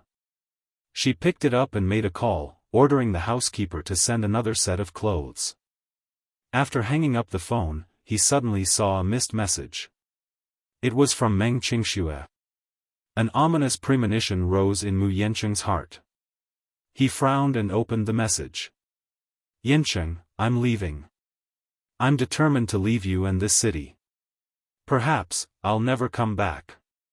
Mu Yanqing raised his head abruptly before he could finish reading it. With a vicious look on his face, he abruptly turned around and dashed out of the door, ignoring the fact that he was drenched. Chapter 23:12. There are many memories of you in this city. I can't bear to part with them, but I have to force myself to. Mu Yanqing rushed out of the hotel. As he dialed Meng Qingxue's number continuously, he walked to the roadside and reached out to flag down a cab. The other party did not pick up the call. The beeping sound constantly disturbed his heartbeat. He had never realized that Meng Qingxue held such an important place in his heart. Sometimes, people were really cheap. It was impossible to understand how important each other was until the moment of separation. At the thought of not having Meng Qingxue by his side in the world from now on, he could not help but completely lose his mind. It was not that he had never thought of breaking up with her. He had vowed to break up with her, but when it really came down to it, he actually felt reluctant and a kind of despair. It was as if the world was ending. In his mind, the memories of the two of them kept replaying like a revolving lantern. Mu Yanqing's breathing suddenly quickened. I can't let her go. The contents of the message slowly flooded into his mind. Don't look for me. Just pretend that we never met. I'll forget about you, and you'll forget about me too, right? Standing on the street, he kept flagging down cars. He was in a sorry state and looked wet. None of the passing drivers were willing to drive him. After much difficulty, he finally flagged down a car. Mu Yanqing did not hesitate this time. He opened the door and got into the car. Sitting in the back seat, he ordered, "Chauffeur, to Fengshan International." The chauffeur turned around and looked at him speechlessly. He was so wet that even the seat cushion was wet. When the chauffeur saw this, he frowned. Oh, dear. Sir, look at yourself, you're so wet that you've dirted my seat cushion. Mu Yanqing said, I'll pay you for the car wash. This isn't about the car wash. In our line of work, we can't afford to waste even a minute. A quarter of an hour less would mean one less business opportunity to earn money. If I wash this car, I'll lose a few hundred yuan today. Mu Yanqing furrowed his brows and rummaged through the pockets of his coat. Fortunately, his coat was not wet. He fished out a wad of cash from the hidden pocket and handed it over. There was more than 1,000 yuan in it, which should be enough for this trip. Please. I have something very important to do. If that's not enough, leave your account number and I'll transfer the money to you when I get back. Forget it. Just treat it as a favor. The driver took the cash with a resentful face and pressed the meter. He picked up his phone again and dialed Meng Qingxue's number repeatedly. However, no one came to his rescue. Mu Yanqing was on the verge of losing his mind as he kept urging the driver to speed up. Master, faster. The driver smiled helplessly. Young man, I'm already fast enough. The city is always so congested. I can't possibly run a red light, right? Moreover, there are so many speed detectors on the road. This is a commercial vehicle. If it violates the rules, it will be very troublesome. Mu Yanqing gritted his teeth and clenched his fists in anger. The chauffeur glanced at him and suddenly asked half-jokingly, "You're in such a hurry? Don't tell me that you've made your wife angry and want to run away from home? Is that why you're in such a hurry to persuade her? Don't worry too much. She's running away from home. I don't think she can go anywhere other than her maiden home." Maiden home? Since when did she have a maiden home? Chapter 23:13. Apart from him, where else could she go? Where else could she go? The chauffeur, on the other hand, seemed to be enlightened.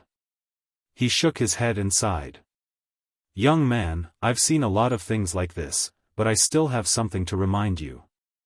Don't care about anything else, just cherish the person in front of you. Home was only where one's wife was. Don't only learn to cherish her when you lose her. By then, it'll be too late. When husband and wife quarrel, you should give in to the woman. After all, we're men. Mu Yanqing did not say a word from the beginning to the end. His face was gloomy. Half an hour later, the car arrived at Fengshan International Apartment. He was secretly annoyed. Why was the hotel so far away from the apartment? As soon as he got out of the car, he rushed into the elevator and pressed the button for his floor. When he reached his floor, he rushed out like the wind. Qingxue. He stood at the door and banged on it hard. Qingxue, open the door. It's me. Open the door. No one responded to his banging for a long time. Mu Yanqing lost his mind and raised his leg to kick the door hard. This time, the neighbor at the door was even more alarmed. Who is it? Why is there such a big commotion? The neighbor opposite opened the door and rubbed his sleepy eyes. When he saw him, he muttered unhappily, "Be quiet. I'm working the night shift. Let's be considerate of each other." Mu Yanqing ignored him. When the man saw him standing at the door, he was suddenly surprised. Are you looking for Xiaomeng?" Mu Yanqing turned around abruptly, his eyes bloodshot. "Do you know where she went?"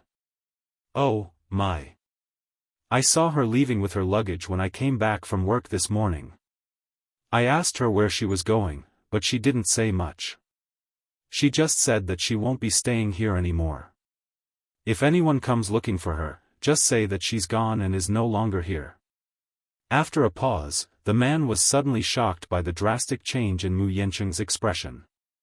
Seeing his face darken, he was so frightened that he did not dare to speak. "She left?" "Yes," the man nodded and said in a daze, "I even saw her leave the key to the door in the mailbox.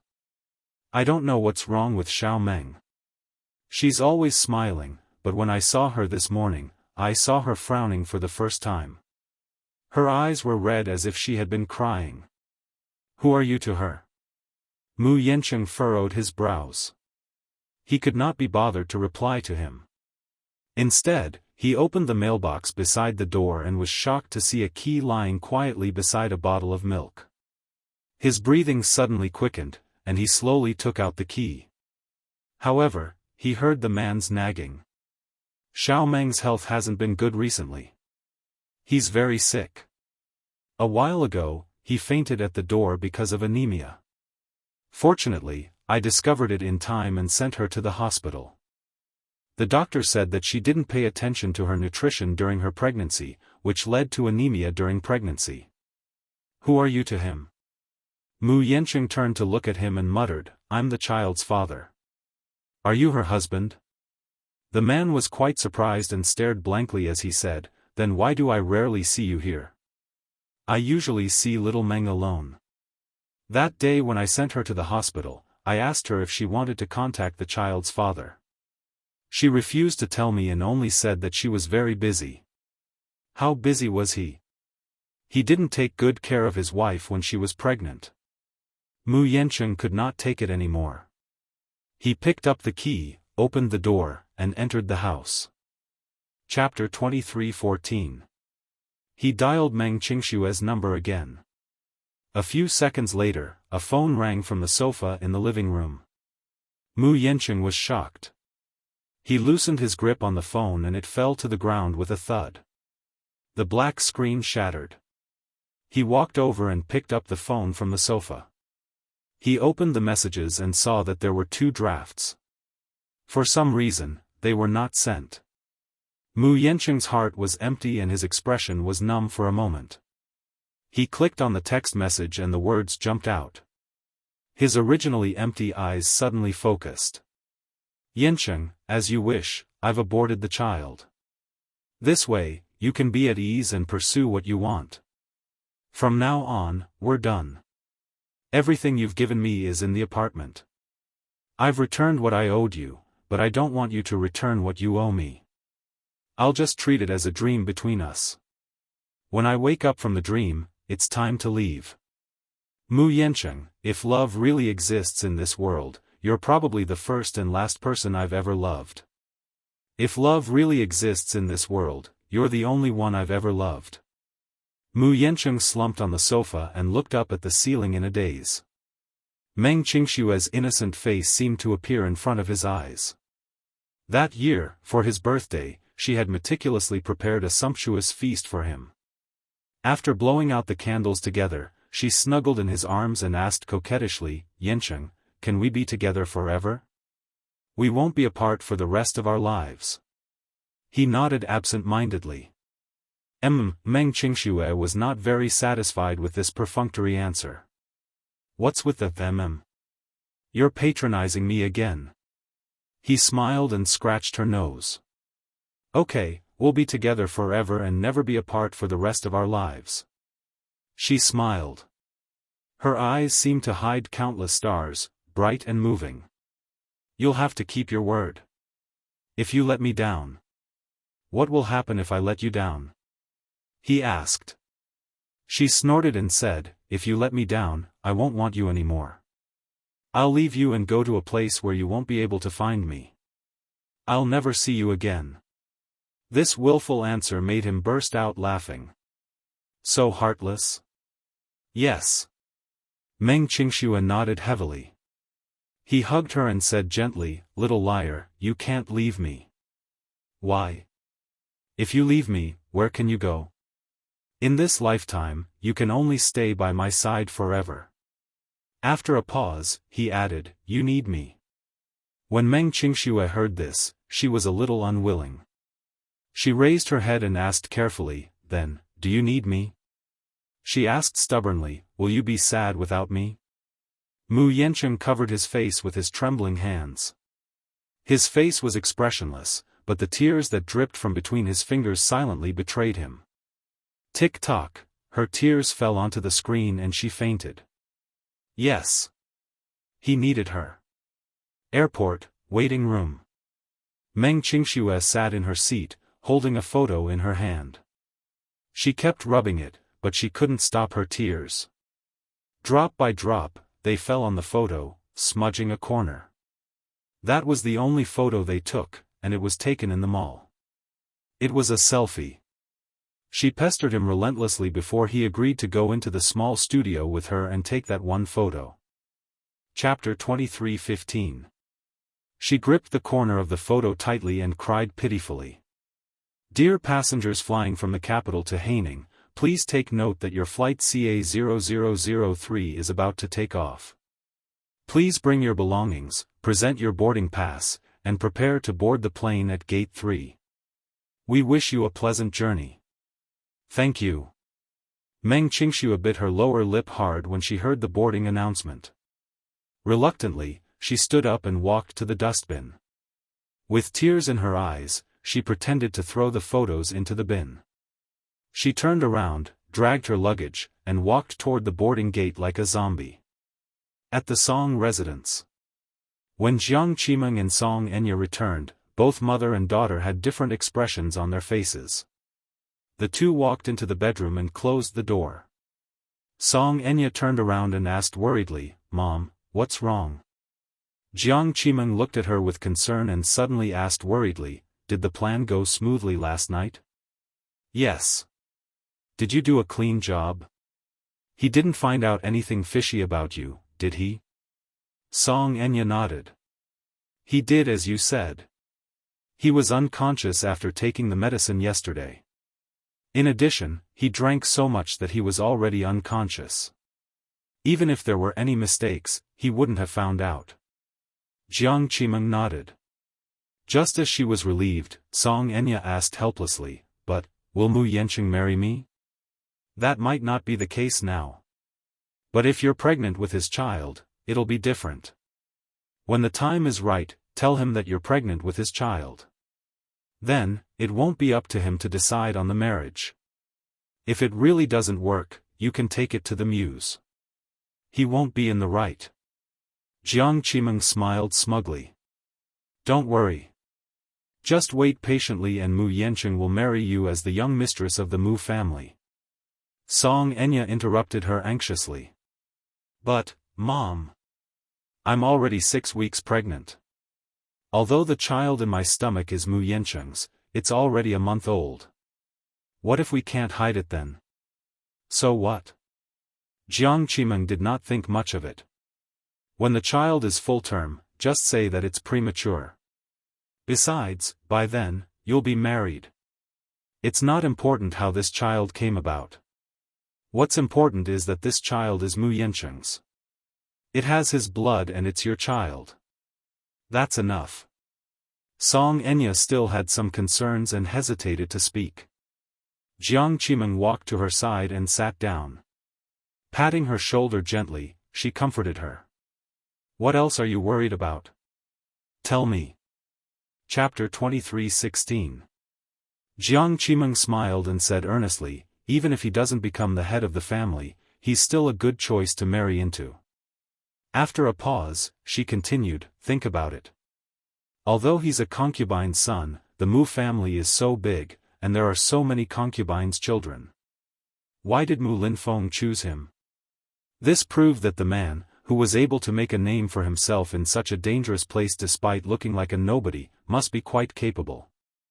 It's just that with Yaja around, no matter how outstanding Mu Yanqing is, he's only a foil and his halo is overshadowed.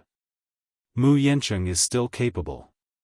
Even if he doesn't become the head of the family, as long as he steps through the door of the Mu family, he'll grant you glory and wealth." Song Enya nodded lightly when she heard that. "My silly lass, don't worry. Just do as I say and don't think too much about anything else. I naturally hope that you'll lead a good life and won't harbor any thoughts of harming you."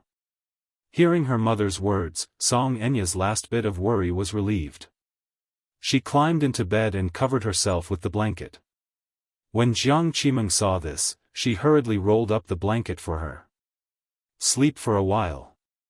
You must be exhausted from last night, right?" "Yes, I didn't sleep last night." "Quickly rest, then." With that, she walked to the window and drew the curtains for her before leaving the room. Song Enya lay in bed and let her imagination run wild for a while.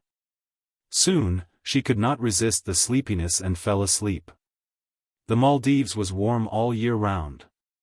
As it was located near the equator, the climate here was tropical. Although it was an island country, it did not have a tropical oceanic climate but a tropical rainforest climate. The biggest characteristic of a tropical rainforest climate was that it was rainy and hot. The Maldives only had summer, and the other 3 seasons did not appear at all. However, the summer here was not that hot, and the temperature was maintained at about 30 degrees Celsius. Therefore, after it rained, it would be cooler. The annual rainfall in the Maldives was 1,900 millimeters, and the island in the rain had a different charm. At this moment, Yun Shishir and Mu Yaja were enjoying a sweet vacation on another island. However, at that time, Gong Jia had to take care of his 2 children, and he was having a hard time. In Yu Yu's words, he had to get used to the life of a stay-at-home dad in advance. Early morning. Gong Jia had a nightmare. Half awake, he saw a huge mountain falling from the sky and pressing him down. While he was in a daze, he could clearly feel something heavy pressing down on his body. It was wriggling from time to time.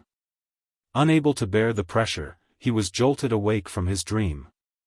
When he opened his eyes, he saw Yu Yu's enlarged face right in front of him. She blinked at him and giggled. "Uncle, you're finally awake." Gong Jia's lips twitched. Ah, his vacation. What a disaster. He did not know if it was a good or bad thing to bring these two little lads along. The good thing was that these two little guys were by his side.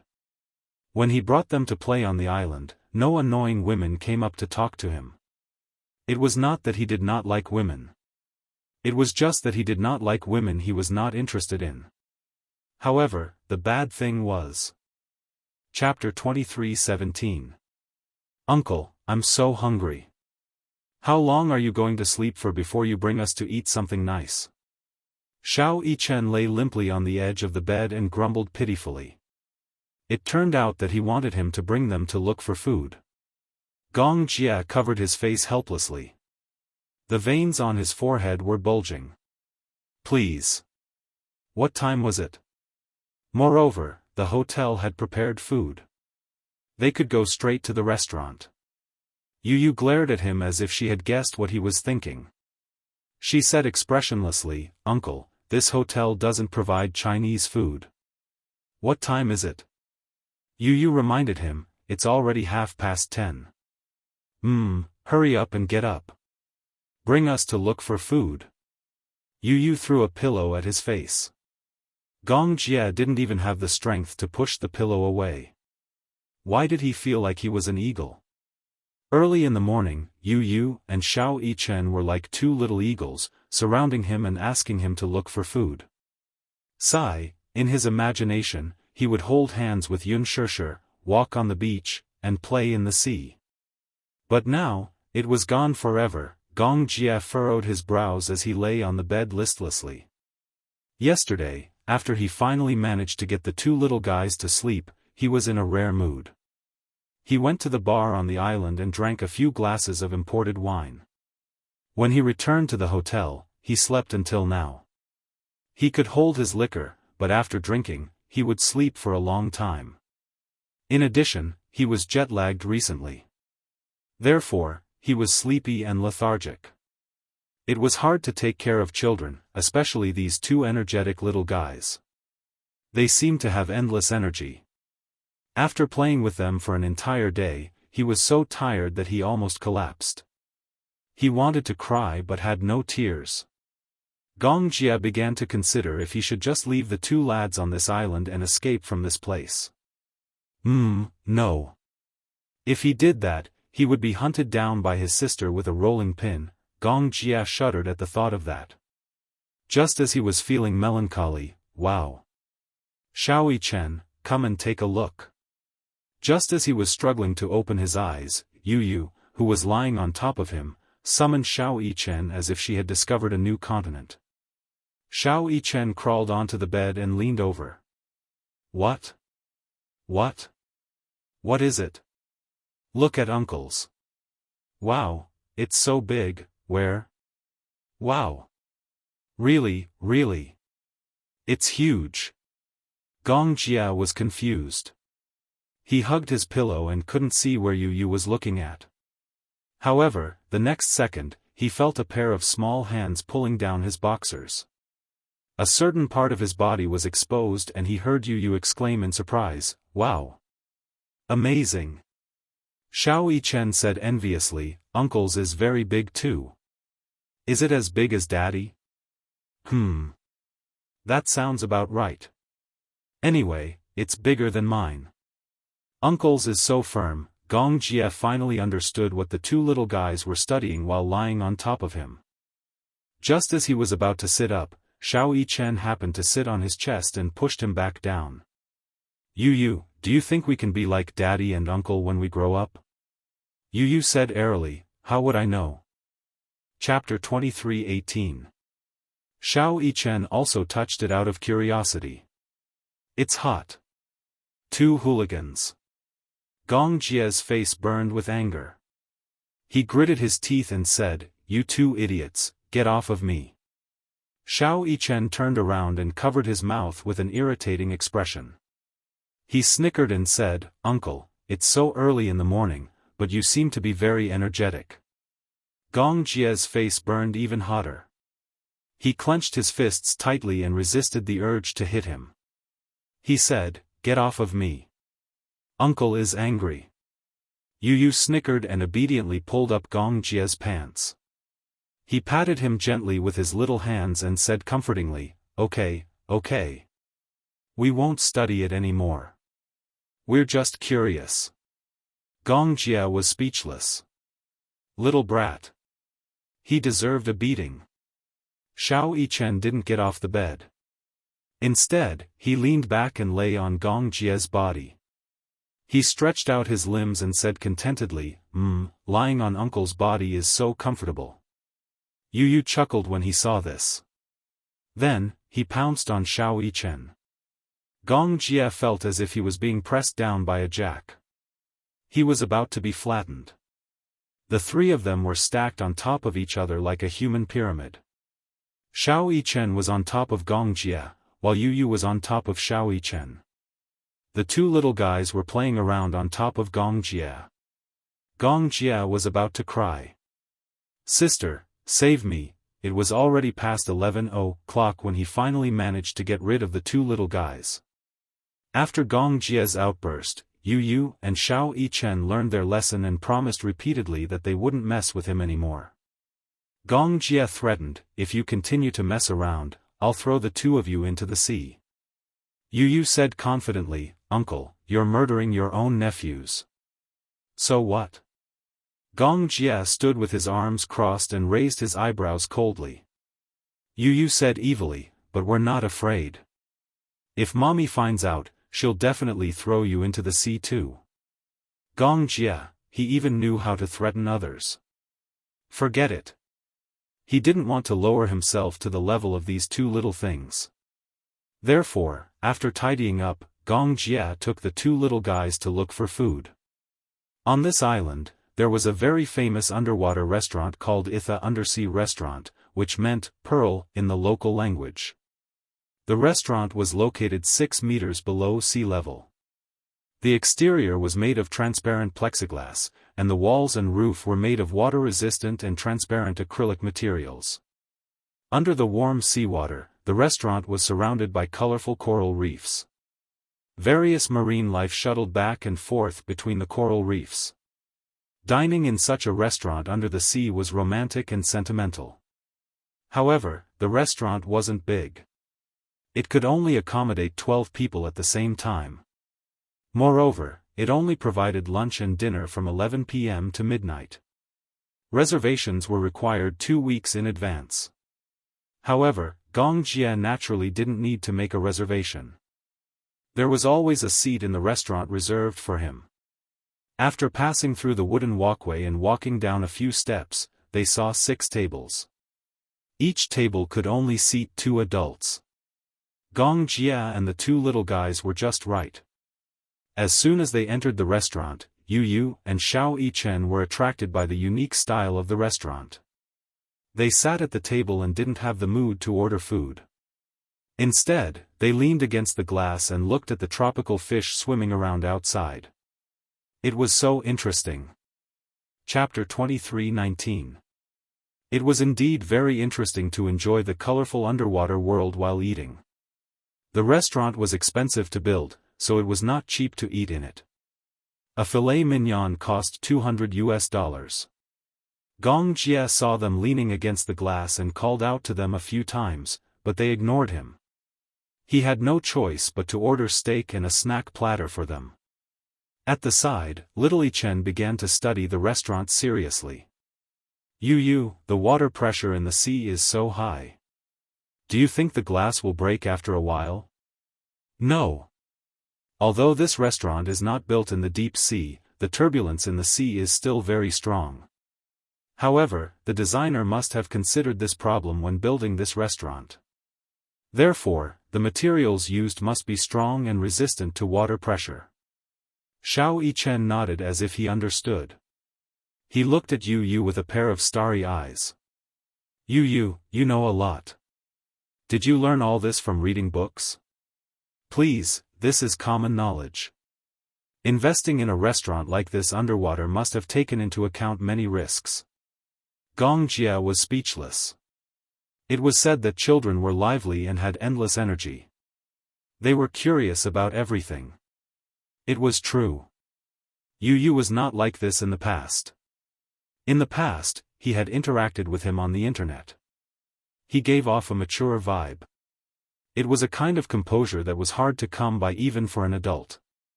However, it seemed that after spending so much time with Xiao Yichen, he had been influenced by Xiao Yichen. Most of the time, he was still the mature and sensible Yu Yu. He was gentle but cunning. He was as elegant as a little gentleman. However, at times, he was like a little devil. Occasionally, he would show the naivety and even childishness of a child. At that moment, the restaurant was full. 2 tables were occupied by blonde Europeans.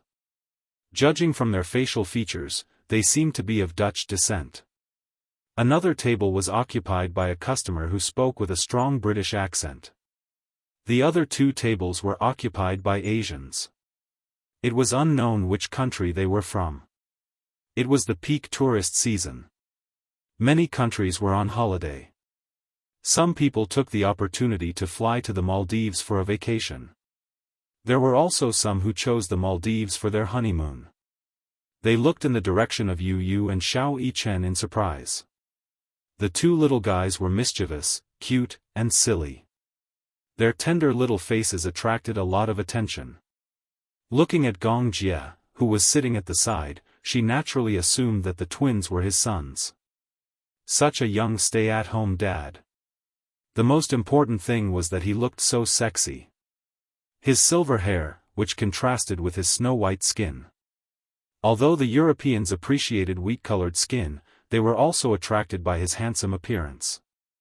One of them, a blonde woman with blue eyes, pointed at Gong Jia and exclaimed to her companions in surprise. The other woman, however, smiled and said, "You look so handsome, he's so perfect for silver hair." Chapter 23:20. Unfortunately Iftis not marry dithing Keifel in love number. God crazy.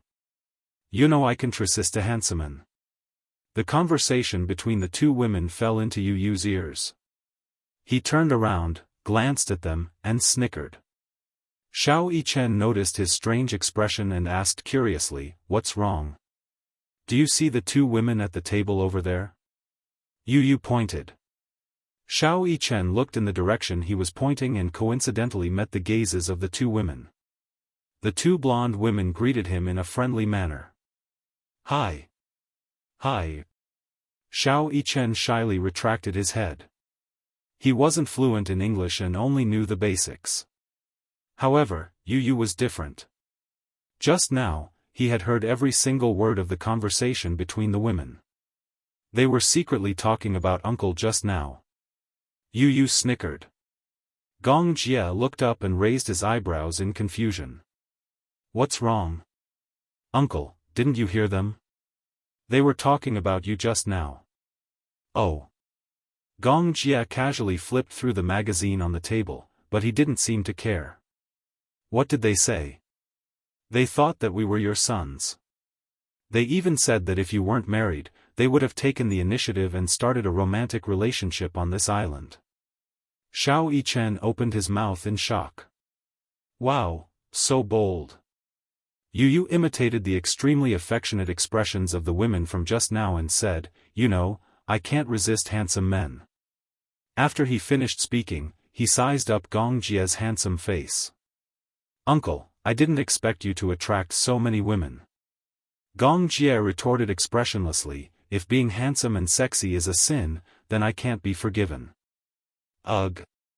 Cough cough. Xiao Yichen made a lively expression to reflect his narcissism.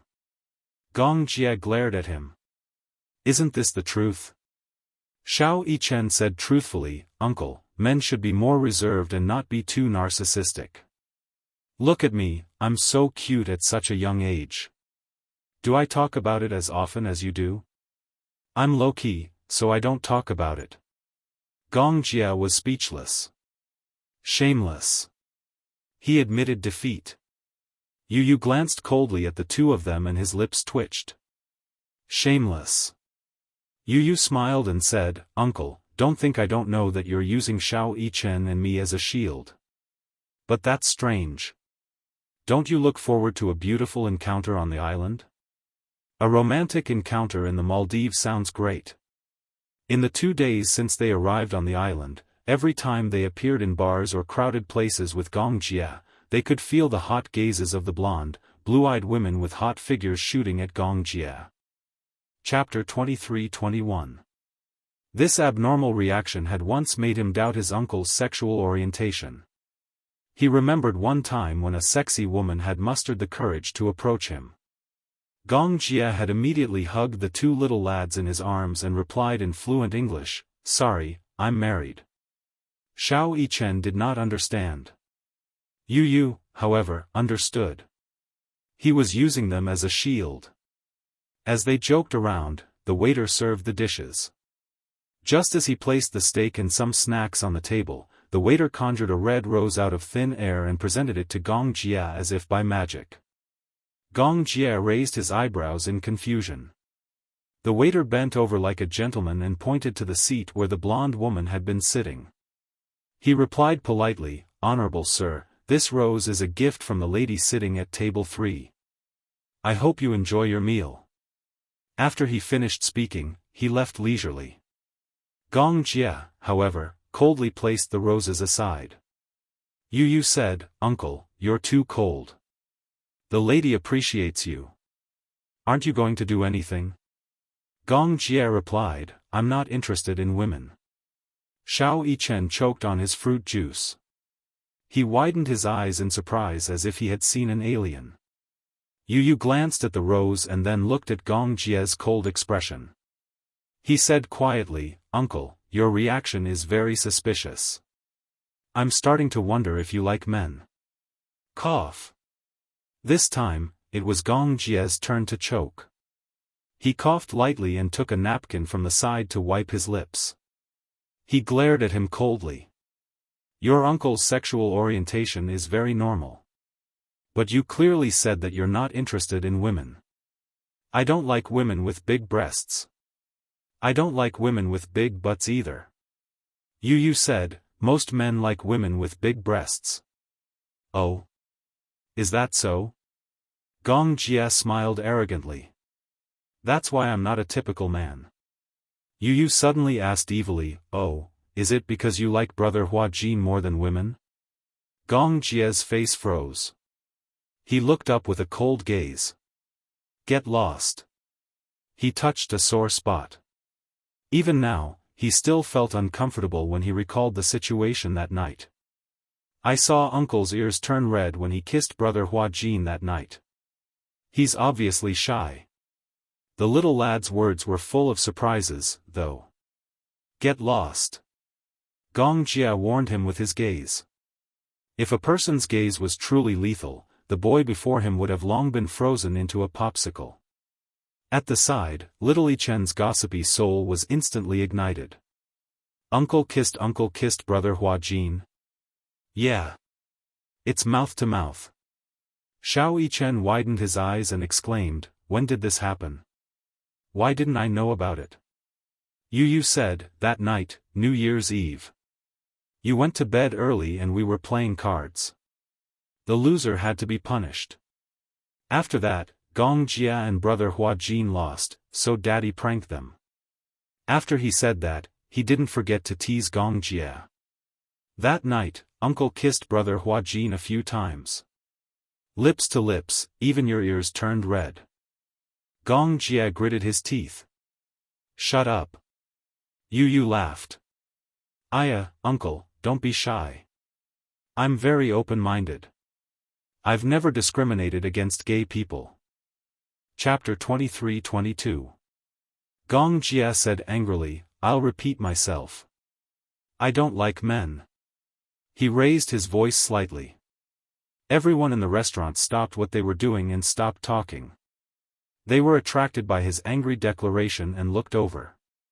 Even the waiter at the bar looked over in a daze, and his hands paused in their movements. The air froze. Gong Jie looked around coldly with an unfriendly gaze. Everyone was intimidated by this gaze and turned their heads away awkwardly, not wanting to look any further. Yu tried to hold back her laughter and coaxed, all right. I know. I won't tease you anymore. Humph, all right. I know I was wrong. Don't be angry, uncle. Yu quickly coaxed him. After all, they were still counting on Gong Jie to make ends meet for the remaining few days on the island. If the joke went overboard, their uncle would really get angry. In a fit of anger, he would leave them on the island. It was too scary. Xiao Yichen was also a fence-sitter. He immediately stood on Gong Jie's side and accused, Yu, don't go overboard with your joke. Uncle obviously likes women. Yu glanced at him from the corner of her eyes. Humph, Mu Yichen, you've grown up. You even know how to rebel now. After the three of them finished their lunch, Gong Jie took the two little guys for a walk by the beach. At this time, many people were lying on deck chairs by the beach, enjoying the sun. Gong Jie's naturally powerful aura, coupled with his devastatingly handsome face, became a mesmerizing sight as he walked along the beach. Under the bright sun, his skin was shockingly fair. His skin was so perfect that not a single pore could be seen. He was shockingly handsome. His delicate skin was hard to hide even though he was wearing a simple t-shirt and beach shorts. Under the sun, his silver hair was dazzling and exuded a sense of abstinence. His skin was naturally snow white. In the past, he had tried to deliberately tan his skin. It was effective, but not obvious. Moreover, once he stopped, his skin would turn white very quickly. Gong Jie was a person who paid attention to his appearance. His original hair color was black, but his facial features were more feminine. He had a classical charm unique to the East. His eyebrows were picturesque, his lips were red, his teeth were white, his skin was smooth, his nose was high, and his eyelashes were long and thick. At first glance, his gaze was deep and melancholy, as if he had put on thick eyeliner. It could be said that his appearance, but it was not a particularly tough style. He and Yun Shishir were twins, so their facial features were very similar. Therefore, with black hair and such facial features, it was hard to avoid looking too feminine and beautiful. Fortunately, he was tall. Thus, when he was 16, he dyed his hair silver white. Once his black hair was dyed silver white, the feminine aura on his body was instantly gone. Instead, it was replaced by an extraordinary aura. Since then, he had maintained the habit of dyeing his hair. Along the way, many women came to strike up a conversation with him. Many European women were deeply infatuated with his handsome face at first sight. However, they often took the initiative to strike up a conversation, but none of them succeeded. Gong Jie always looked straight ahead and ignored them as if they were air. There was no other reason. Chapter 23:23. If it weren't for those annoying flirting, perhaps this would have been a perfect vacation. In the Maldives, the sun shone brightly, and it was like spring all year round. With such a warm climate, even if one were to lie on a deck chair and do nothing, it would still be extremely comfortable to quietly enjoy the sun. Many tall coconut trees and palm trees were planted by the sea.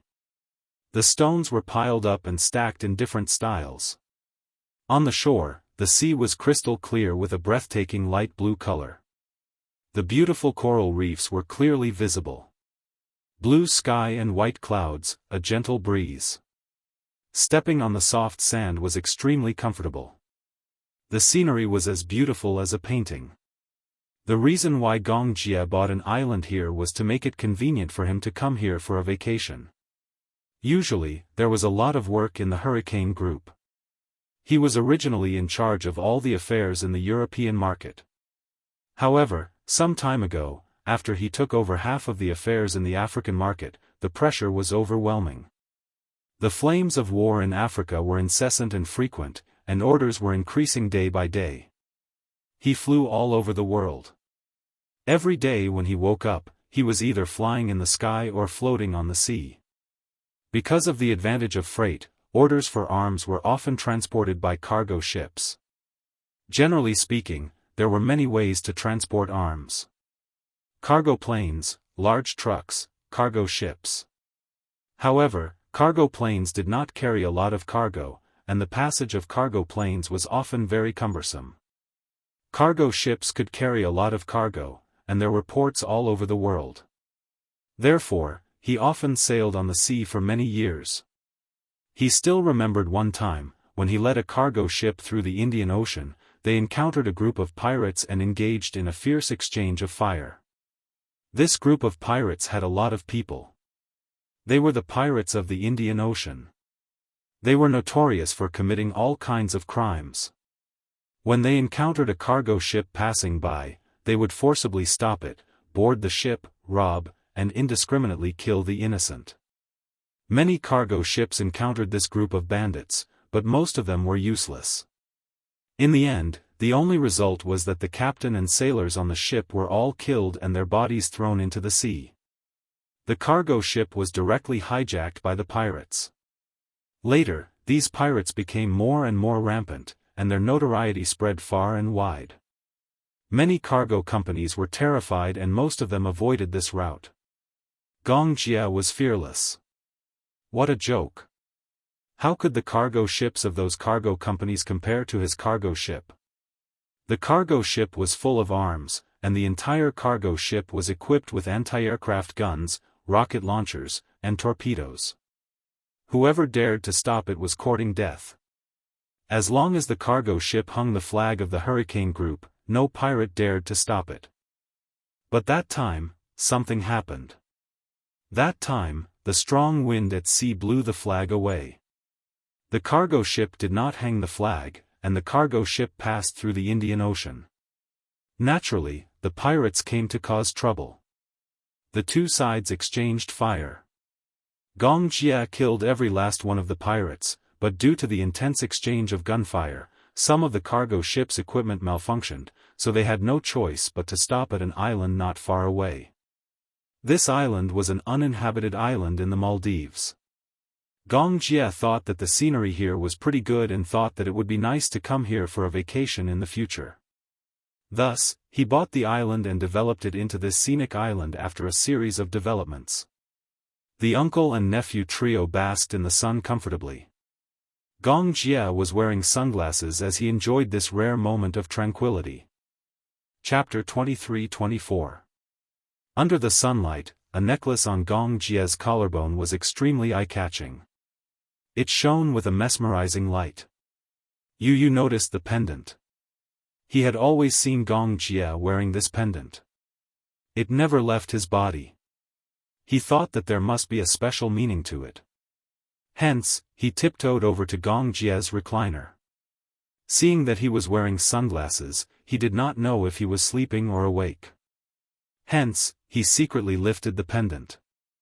The round pendant seemed to be able to be opened. Yu opened it and found that the pendant was actually a mini photo frame. In the photo frame, there was a round photo. There were two pictures. One was of two children snuggling together with bright smiles on their faces. Yu recognized at a glance that the children in the photo were his mother and uncle when they were young. From the looks of it, the two children in the photo were about 7 years old. However, Gong Jia was not as tall as he was now. He was even shorter than Unspoken when he was young. Unspoken hugged the 7-year-old Gong Jia and made a V sign. Her lips were red and her teeth were white. She was smiling brightly. Gong Jia, on the other hand, seemed a little shy. He leaned his head on Unspoken's shoulder and looked at the camera. His smile was a little shy and reserved, but his eyes were clear and bright. His black hair was soft and beautiful, falling obediently to his temples. Under his bangs, his eyebrows were gentle, and he looked like an obedient little lamb. He was wearing a snow-white shirt and a small bow tie. He looked elegant and cute. One of his small hands was hugging Yunshishi's waist, while the other hand made a V sign. However, he did not know if it was because he was shy or for some other reason. His 2 fingers were slightly curled up, and he looked shy. Yu muttered in his heart, "Uncle was clearly very cute when he was young. He even looked a little like me." The miraculous thing about genes. But after he grew up, how did he grow up to be a little devil? He was black-bellied, unruly, and insufferably arrogant. In his mind, a little Gong Jia and the Devil King were standing together. One was as cute and innocent as a lamb, while the other had his hands in his pockets, wore a pair of sunglasses, and had a head full of silver hair. He looked sharp and imposing. He was like a completely different person. Yu looked at the other photo. In the photo, a young woman was sitting by a flower bed, twirling a Chinese rose in her hand. She had a gentle smile on her face. She had a face that was very similar to Yunshishi's. She was gentle and beautiful, and her eyes were like a painting. Especially her pair of black eyebrows, they were like the clouds in the distant mountains, and her eyes were like water. Her straight black hair, without any adornment, was just like a waterfall, slanting from her shoulders and gently sticking to her back. Occasionally, a few strands would fall to her temples, but it made her look even more charming and moving. Yu sighed again. Genes were such a wonderful thing. He recognized her at a glance. This woman was probably his mommy's mommy, his grandmother. He could tell. His grandmother and his mommy were both very fond of Chinese roses. Perhaps it was also because his grandmother liked Chinese roses that his mommy had been meticulously raising a patch of Chinese roses in the back garden. Xiao Yichen leaned over and took a look. His eyes widened in surprise. Is this grandma when she was young? Yes. Yu nodded, his gaze warm. Xiao Yichen said, Grandma was also a great beauty when she was young. Nonsense. Yu flicked his forehead. Otherwise, how could mommy be so beautiful? Chapter 23-25. It was no wonder Uncle always carried this pendant with him. He must have missed Grandma a lot, right? Xiao Yichen glanced at the photo of Gong Jia and Yunshishi standing together. Looking at how shy Gong Jia was as he snuggled up in Yunshishi's arms, he suddenly said in disdain, I didn't expect Uncle to be a little kid when he was young. It's hard to imagine how short and small he was. What did Uncle eat to be so tall? Yu also said bitterly, I want to know too. I feel like Uncle was shorter than me when he was young. Xiao Yichen said, but Uncle is about the same height as Daddy now. Daddy is 189 centimeters. Gong Jia heard their discussion and opened his eyes. He took off his sunglasses and glared at them unhappily. Who said I was a little kid? I was tall when I was young. Some boys were older than me by a few years, but they weren't as tall as me. Yu raised the pendant in front of his eyes and pointed at the little kid snuggling up in Yunshishi's arms.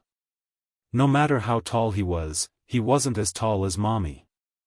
Gong Jia saw him pointing at the photo and glanced at it.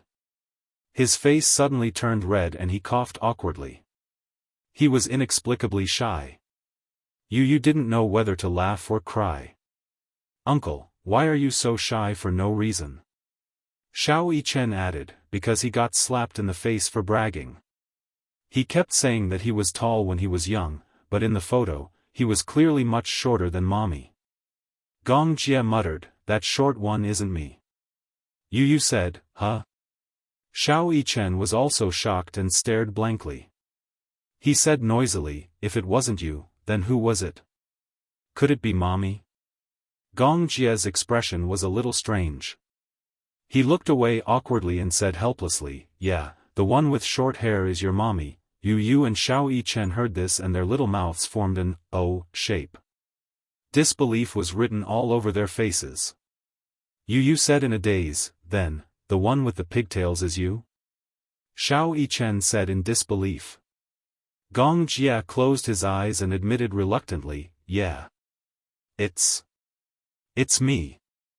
0. Lying next to his uncle, Yu curiously imagined the scene.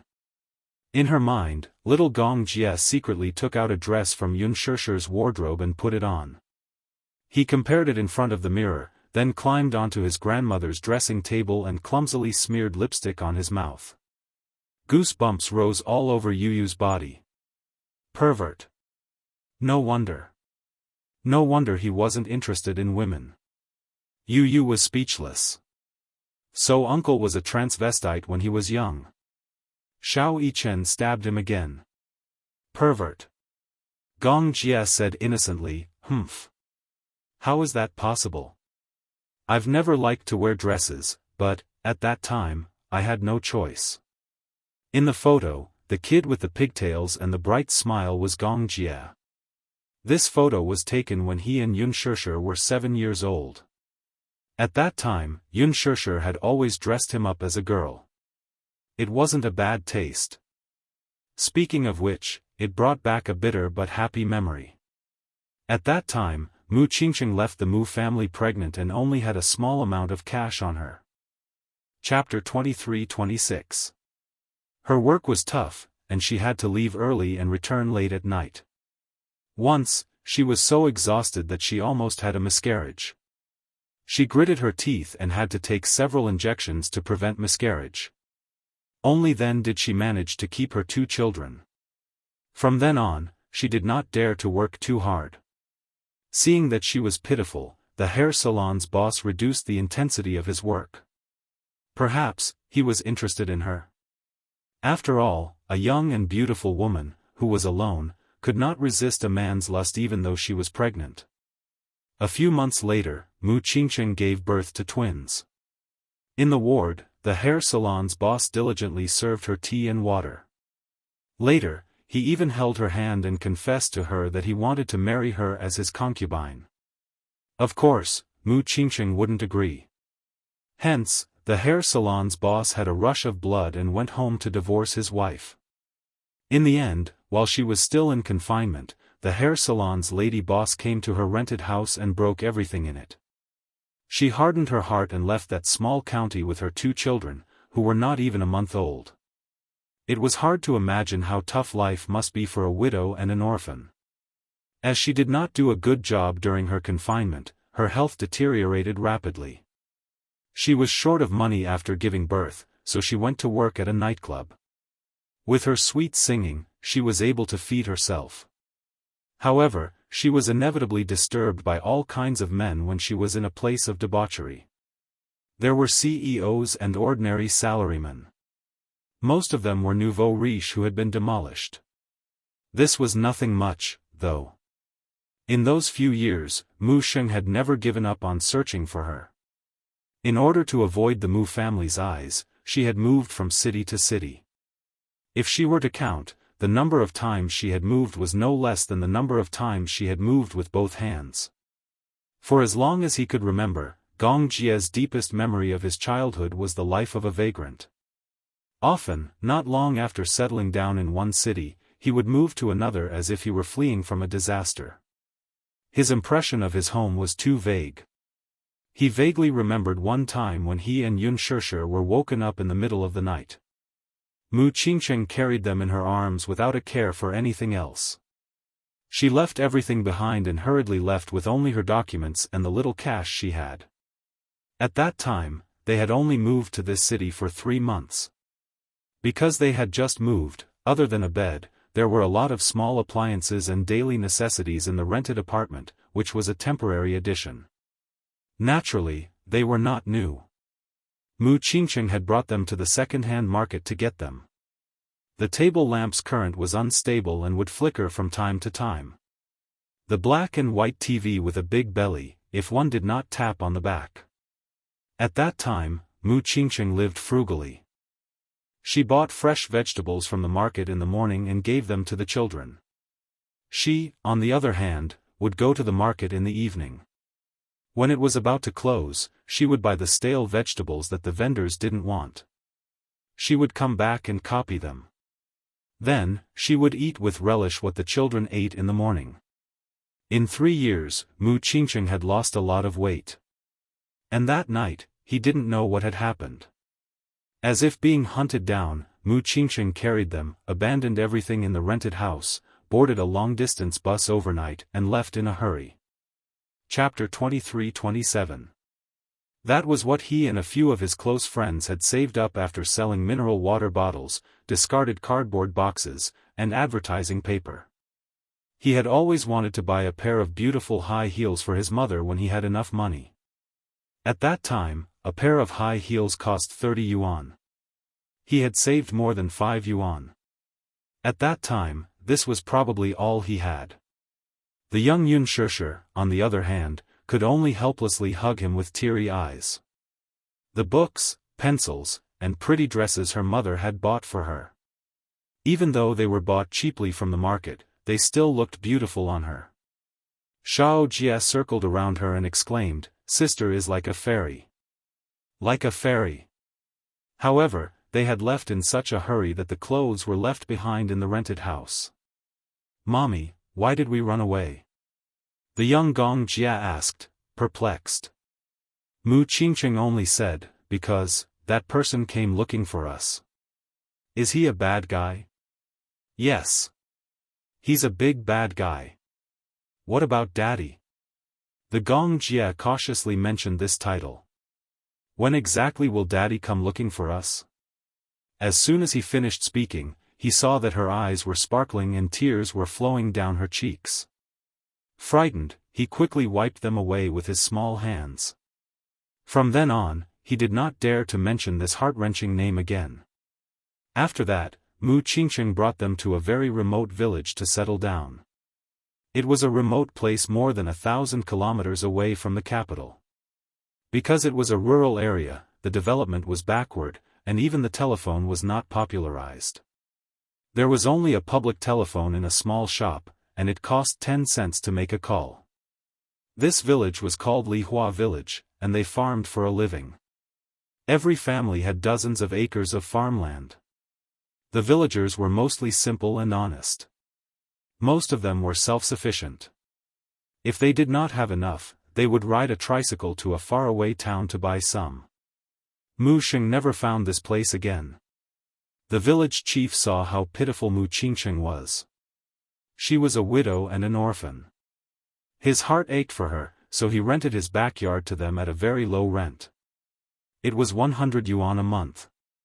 Mu Qingqing was overjoyed. Because behind the backyard, there was a large piece of land. She had always dreamed of having her own backyard. Later, she made a small garden here, surrounded by railings, and planted a large number of Chinese roses. At that time, she still had a few thousand yuan from working in the nightclub. After settling down in Pear Blossom Village, the days passed peacefully and there were no more disturbances. Mu Qingqing used to work in a hair salon and learned a lot of skills. After she settled down, she separated a large part of the rental house and made a small hair salon. At that time, when the village women saw such a beautiful and fashionable woman coming to the village, they followed suit and came to her to have their hair cut. At that time, the hair salon was a novelty in the village, and she was the only one. Men and women, old and young, all patronized her business. Sometimes, a haircut would cost 3 yuan, a bag of rice, or a barrel of grain and oil. As for the rice and oil, she would keep them for herself. She would ride her tricycle to the town's market to sell the excess. When business was good, he could earn a few hundred yuan a month. Their days gradually improved. Of course, this was all in the future. When they first settled down, there was nothing. Chapter 23-28. Coincidentally, the village chief also had 2 daughters and a son. He doted on her and often sent her some clothes. They were the children's leftovers, but they were definitely not tattered. However, the funny thing was that the elder of the 2 daughters was already 12 years old and the younger was 9 years old, but the son was only 5 or 6 years old. Therefore, the Gong Jia could not fit into the boys' clothes, and Yunshishi could fit into them. As for the girls' clothes, Yunshishir found them too big because the sleeves were too long, but they fit the Gong Jie perfectly. Mu Qingqing also found it interesting, so she simply let Yunshishir wear the boys' clothes and let the Gong Jie wear the girls' dress. Therefore, she cut Yunshishir's hair short and tied 2 cute braids for the Gong Jie. Once, there was a rich family in the village whose son went to university and wanted to study abroad. In order to reward his son's academic achievements, he bought a camera and a pager. At that time, cameras were still a novelty in the village. The village chief said that he wanted to take a few photos of the 3 of them. There was one of the 3 of them standing together, and a few of them were taken separately. However, a few of the photos were later lost, and only these 2 were left. Little Gong Jie had been keeping it in his pocket all this time, so it was perfectly preserved.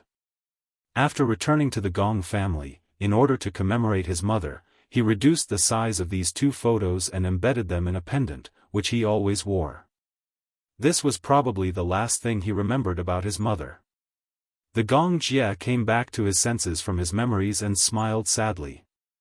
At that time, we were poor, so we wore the leftovers of other children. The girls' clothes were on the bigger side. I was tall, so only I could wear them. So. Oh, you said. Uncle, I've wronged you. I thought you were a transvestite. I'm not that perverted, the Gong Jie said. Xiao Yichen agreed. That's right. Yu is the big pervert. Yu was depressed for a moment. Mu Yichen, do you have a stand? Xiao Yichen chuckled. Gong Jie raised his eyebrows as his gaze fell on the photo in the pendant. His lips suddenly curved into a gentle arc as his fingertips gently touched the smooth surface of the photo. He looked at Mu Qingqing in the photo with a longing gaze. His phone suddenly rang. Gong Jie came back to his senses. He picked up the phone and answered the call. Hello? Little Jie. Yunshishir's panicked voice came from the other end. Gong Jie suddenly sat up from the recliner. Because of her anxious tone, he became a little nervous. Sis, what's wrong? What happened?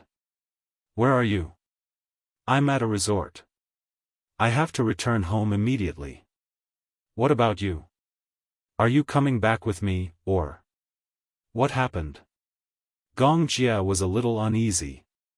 Yunshishir was silent for a moment. Her breathing was slightly hurried. Something happened to my dad. He's in the hospital now. We have to rush back immediately. What? Yu and Xiao Yichen looked at Gong Jie's unpredictable expression and looked at each other in confusion.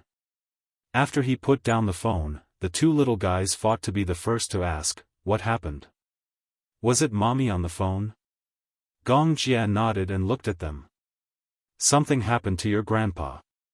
He's in the hospital now. We have to return home immediately. The 2 little munchkins were shocked. Something happened? He was in the hospital. What happened that was so serious? Chapter 23-29. Yunshishir and Mu Yaja were taking a stroll on the beach when a hasty overseas call came in, causing her to break out in a cold sweat. Shishir, I'm your aunt. Where are you now?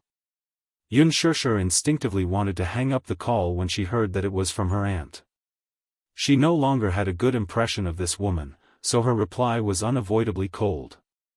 I'm on vacation overseas. Her aunt did not seem to mind her cold tone and sounded very anxious. It's like this, I'm calling you because your father is in the hospital. Can you rush back to the country immediately? Your uncle and I have pooled together a sum of money for the medical fees, but we really can't afford it. The hospital has been urging us, so, can you come back immediately? Yunshishir was shocked. Hospital? Is he sick? No, her aunt seemed to have received quite a shock as well. Her voice was trembling with fear. I only found out about this after receiving a call from your uncle. As your uncle's legs are inconvenient, Qingmiao and I rushed over to send your father to the hospital. He, She laughed and even emphasized that they were the ones who sent Yun Yeqing to the hospital. Yun Shishir panicked. What exactly happened to my father? Tell me clearly. Shishir, don't panic.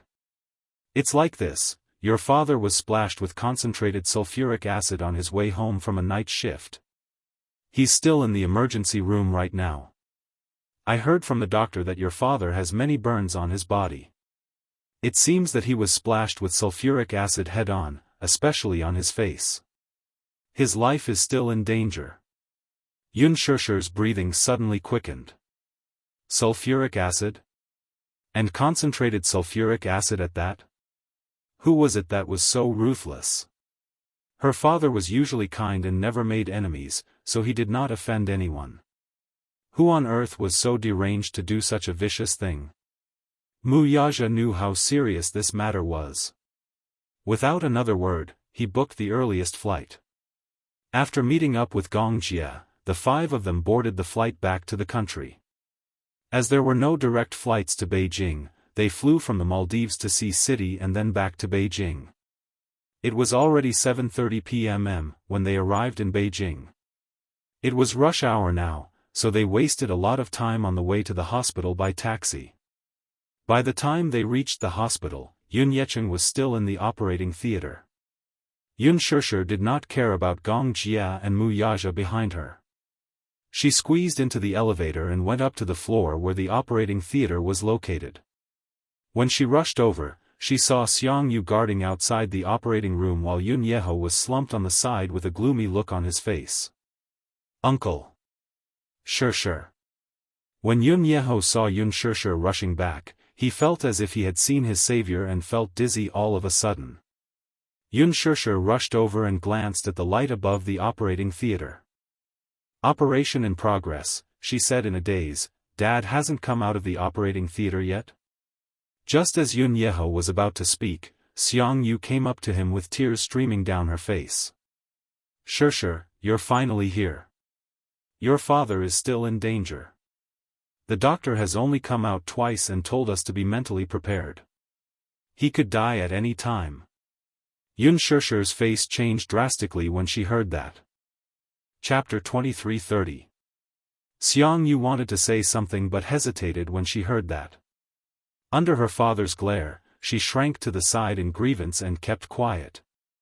Behind them, Mu Yaja and Gong Jia arrived with the 2 little lads. He walked over with a solemn expression. Seeing Yun Shishir's desolate expression, he was about to ask her something when the door to the operating theater suddenly opened. The doctor walked out and, upon seeing so many people, immediately asked, "Are all of you the victim's family members?" "Yes. I am." Yun Shishir went up to him anxiously. "I'm his daughter. How's my father now?" The doctor said tiredly, "It's hard to say. He's still in the emergency room. Go and settle the medical bills first before we can proceed with the surgery." Yun Shishir nodded. "Okay." Mu Yaja immediately said, "I'll go and settle the medical bills." "Okay. Okay." Yun Shishir nodded again, but her eyes had become hollow. Gong Jia could not help feeling sorry for her when he saw her in a daze. He walked over and put his arm around her shoulders to comfort her. "Sis, don't worry. It's especially at times like this that you need to be calm to deal with the next problem." "Okay." Yun Shishir nodded solemnly. She had to calm down. Yun Yeho said, "Your father is still in the emergency room and is still in critical condition. What's more important now is for us to stay calm. If we lose our composure, your father will have no one to rely on." Yun Shishir was heartbroken. What exactly happened? Why did they say that he was splashed with sulfuric acid for no reason? Who did this? Who did this? Yun Yeho let out a long sigh and shook his head. "I don't know, either. I don't know which D*MNB** star did this, either. Splashing someone with sulfuric acid is too cruel. Too cruel. This incident happened last night. Last night, Yun Yeqing was working the midday shift and only got off work at 10 p.m. As usual, Yun Yeho was waiting for him at home. However, last night, until past midnight, there was still no sign of him. He called several times in a row, but no one answered. After waiting for a long time, Yun Yeho could no longer sit still, so he pushed himself out of the house in his wheelchair. As soon as he stepped out of the door, he heard a commotion not far away. He curiously rushed over, only to find a group of people surrounding a person lying on the ground. They were shaking their heads, sighing, and calling the police. It was so crowded that not even a drop of water could trickle through. Yun Yeho was not in the mood to meddle in other people's business, but he heard someone exclaim in surprise, "Isn't this the family from room 203? I've seen him a few times. His surname is Yun, what's his name again?" His heart skipped a beat when he heard that. He immediately squeezed through the crowd and found the unconscious man lying face down in a pool of blood. No one dared to touch him.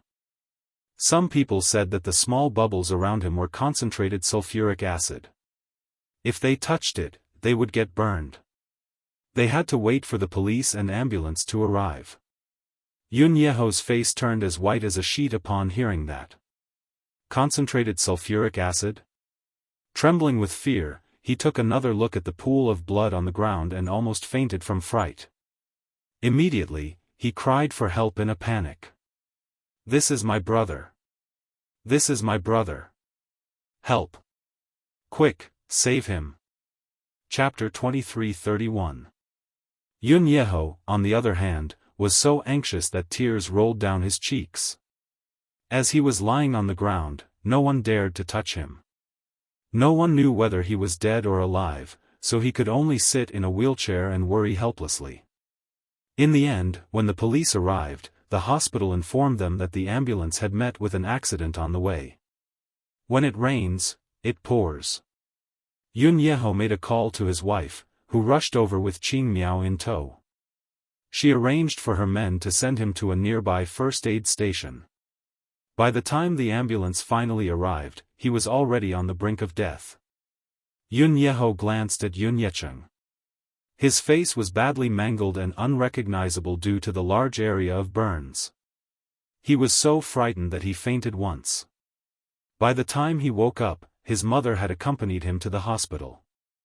After 2 resuscitation attempts, they issued 3 notices of critical illness. Yun Yeho was both mentally and physically exhausted from staying up the whole night in fear. His mother was not exaggerating, either. Every time the doctor came out of the operating room, he had to be mentally prepared for the aftermath. A person could die at any time. 50% of the burn area in the province was mainly on the face, neck, and shoulders. His condition was still very unstable, and his life was not out of danger yet. The most serious injury was not the disfigurement but the burns on Yun Yecheng's face. Due to the inhalation of sulfuric acid, the poison had entered his blood.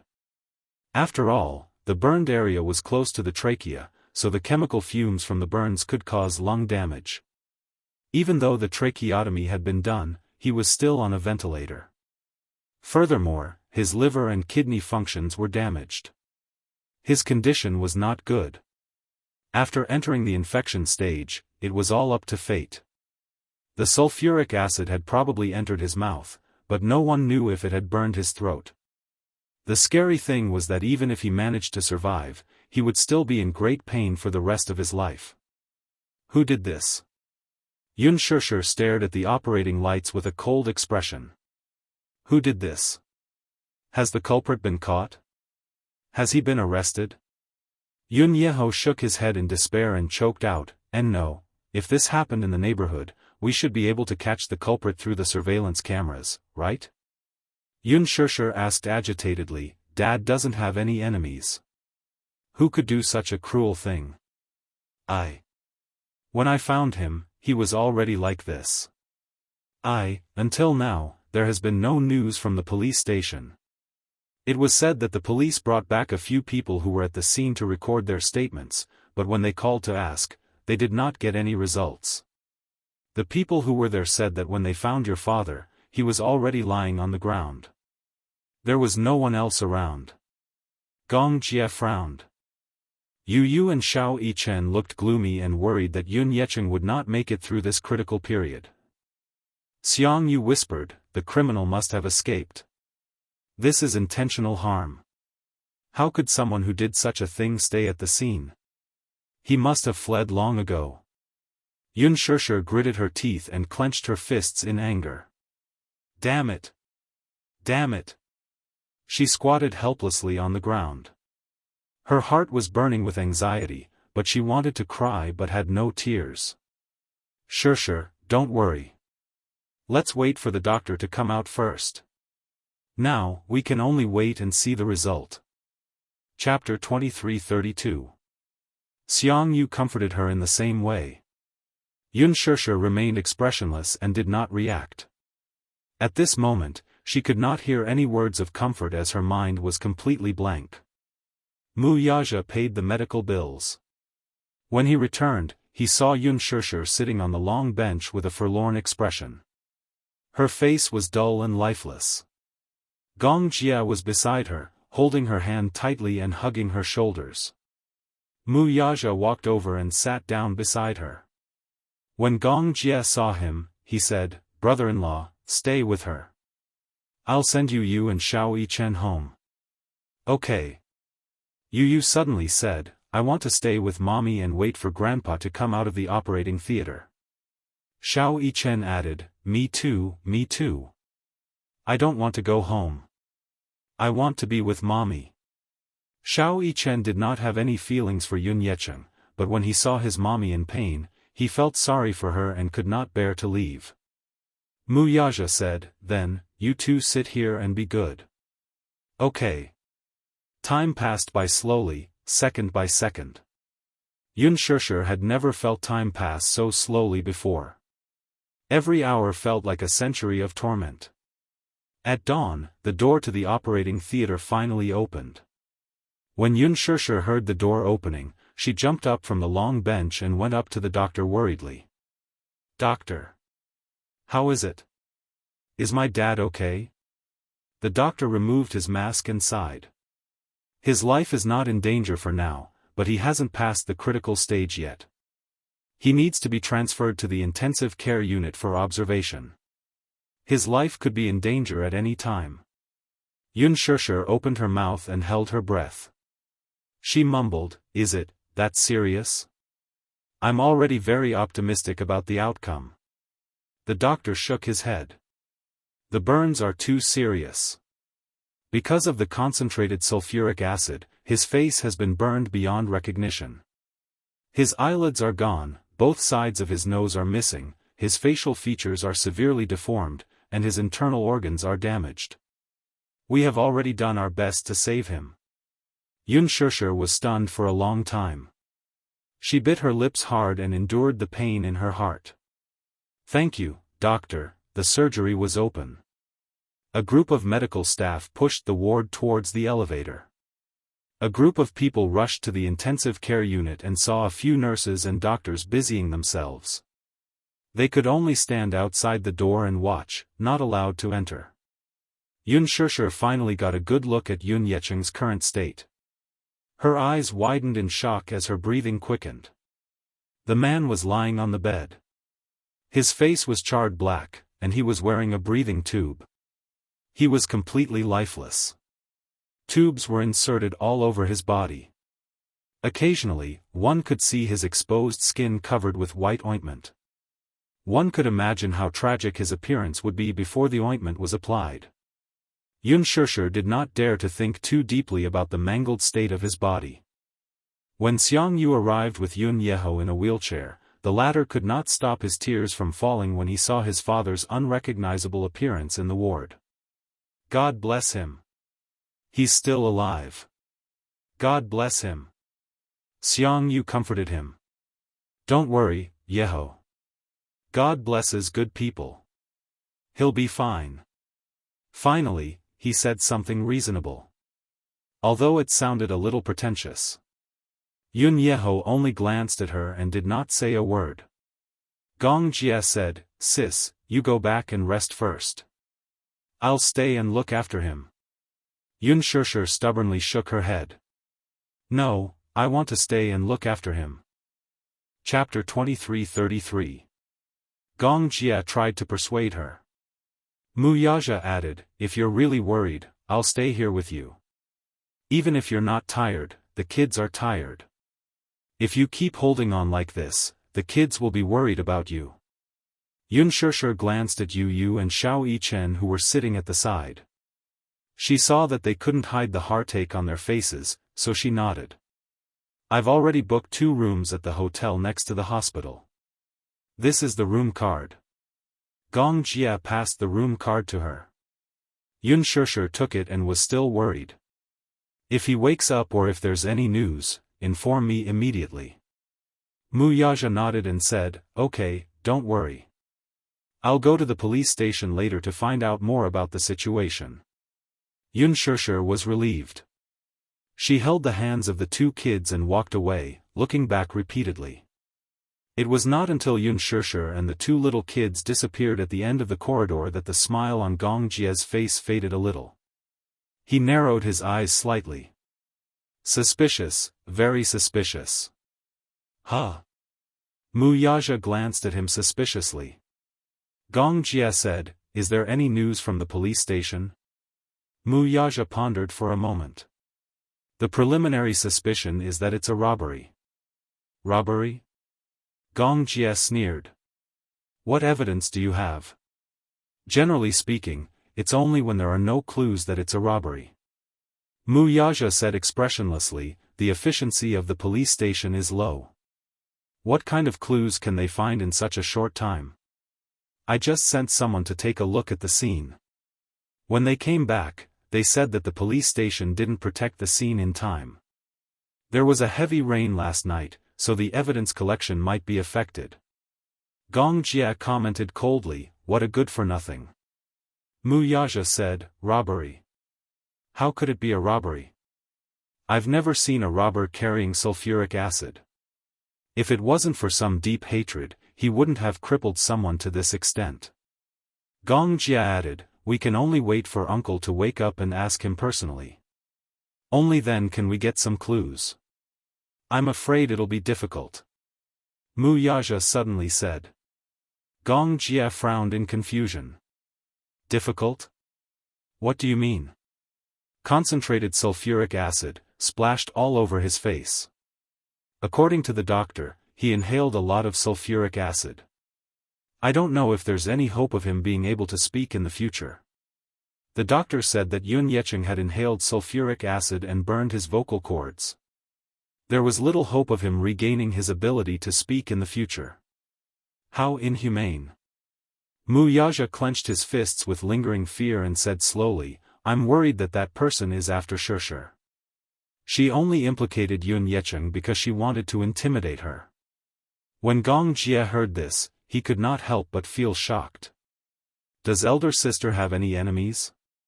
Mu Yaja frowned. Yes. A lot. But in his impression, there was no one who would have the guts to do such a deranged thing after making enemies. Unless that person had a death wish. Mu Yaja suddenly thought of something. He stood up abruptly and said to Gong Jia, stay here and look after her. I'll make a trip to the police station. Okay. Gong Jia glanced at his watch and asked, is there anyone at the police station now? This matter must be investigated immediately. Someone has to come even if there's no one. With that, he got up and left. Gong Jia looked at him silently and curled his lips, but his brows could not relax for a long time. He could not help but worry when he thought of Yun Shishir and the 2 little guys in the hotel. He picked up the satellite phone and dialed a number.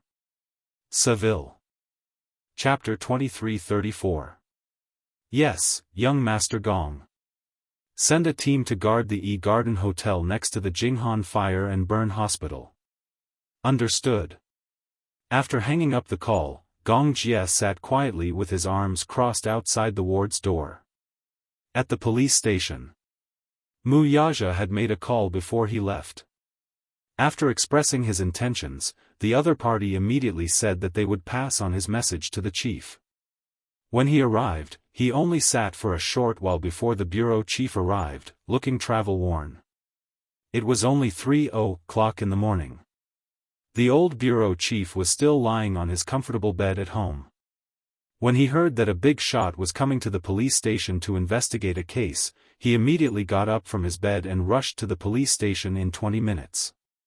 When he walked in and saw Wuxia sitting in the waiting room, he secretly wiped away his cold sweat and immediately greeted him with a warm smile. "Chairman Mu. You've been waiting for a long time, haven't you?" He. "Chairman Mu? Oh." Wuxia cursed inwardly. The Mu Group's actions are really slow. They're probably not ready to make an announcement yet.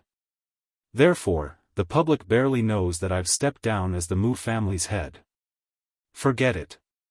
Now is not the time to be calculative about this. Who knows if these snobs will still treat me so warmly after knowing that I'm no longer the Mu family's head. The chief did not know what he was thinking and respectfully invited him into his office. Wuxia did not waste time on small talk and went straight to the point.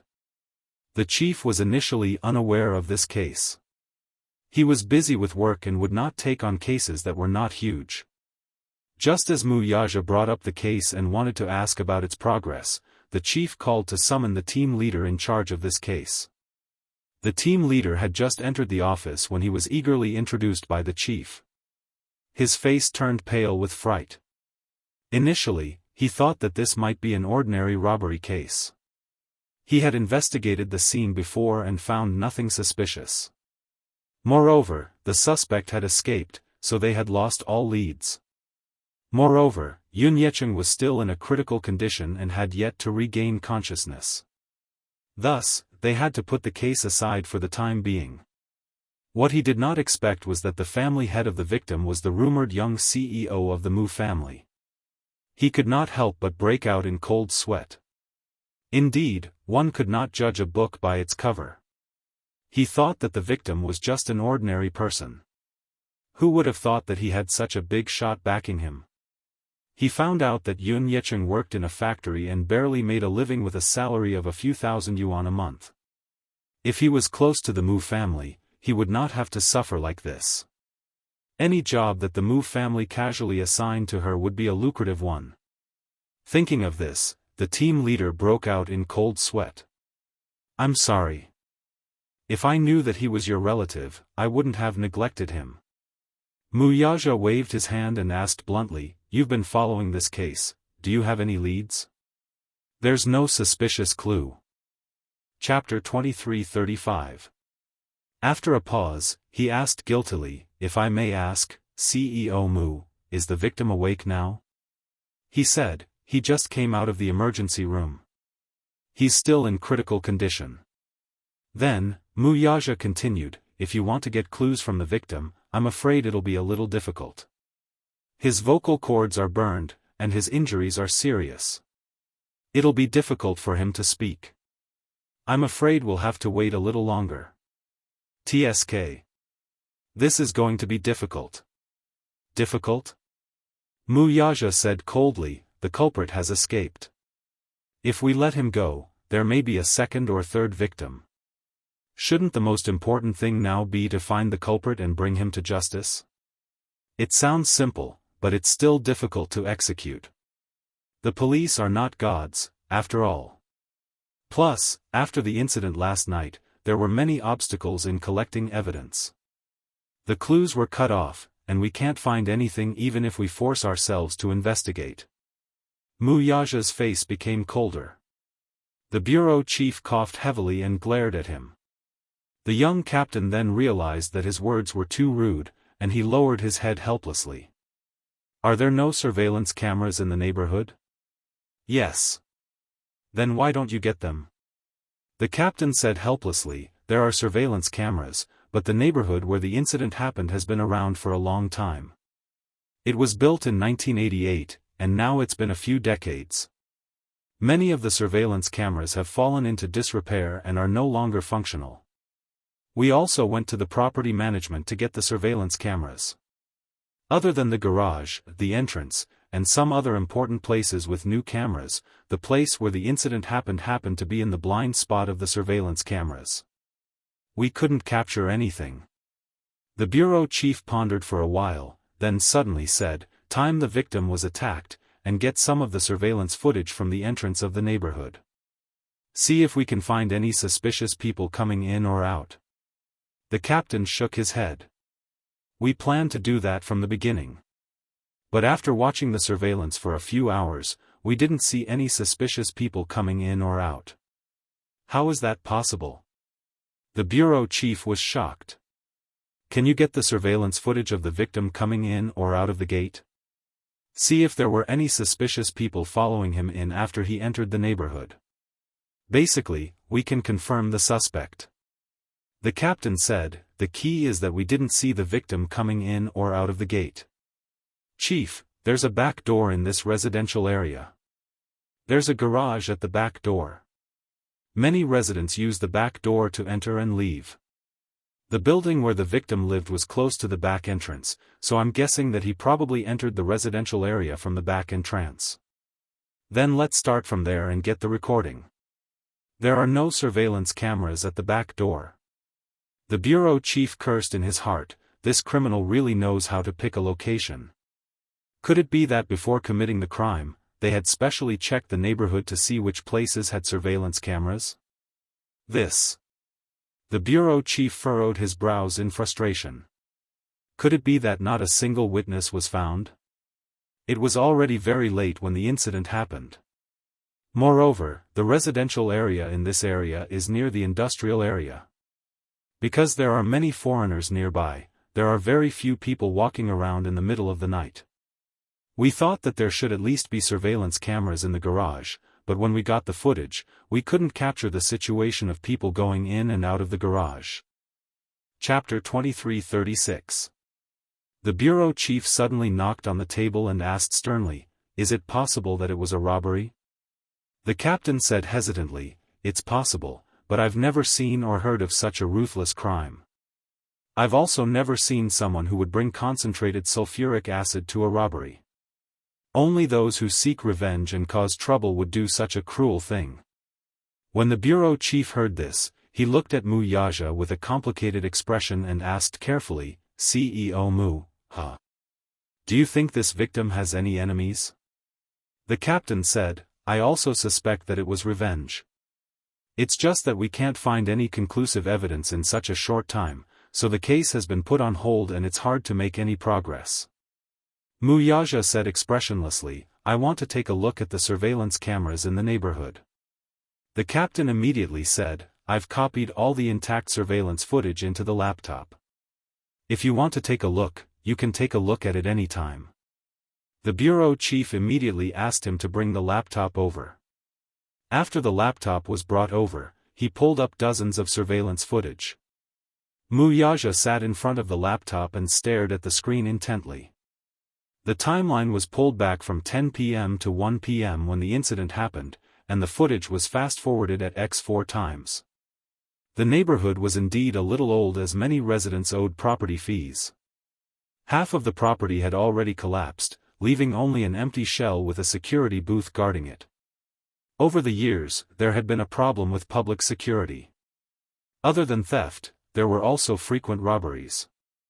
However, most of the time, the criminals came for the property. After taking the property, they would not do anything that would harm the safety of others. The surveillance cameras in the garage were still new. The property management had only installed a new one after the residents complained that their cars were being stolen one after another. Mu Yaja sat there and watched the video for more than 2 hours as he shuffled it back and forth. The bureau chief and captain were also patient and watched from the side. 3 pairs of eyes were hoping to find even the slightest clue in so many videos. After watching the surveillance footage, Mu Yaja suddenly thought of something. "Are there any surveillance cameras near the apartment building?" "There are, but there's only one. It's a winding path that's close to the garage." He listened to the captain's analysis of the route at the scene of the incident and vaguely remembered that there was a shortcut to the apartment building. The captain also reacted abruptly. The surveillance cameras on that road didn't seem to have noticed it. Because it was a small corner, they didn't take care of it too much. Let's take a look. Mu Yaja ordered. The captain immediately operated it skillfully and quickly pulled up the surveillance footage of that area. She adjusted the time and fast-forwarded it at 8 times the normal speed. Finally, at 11:45 a.m., she saw Yun Yecheng's figure. That night, he was dressed in white, so he was especially eye-catching. This new set of clothes was bought for Yun Yecheng by Mu Yaja.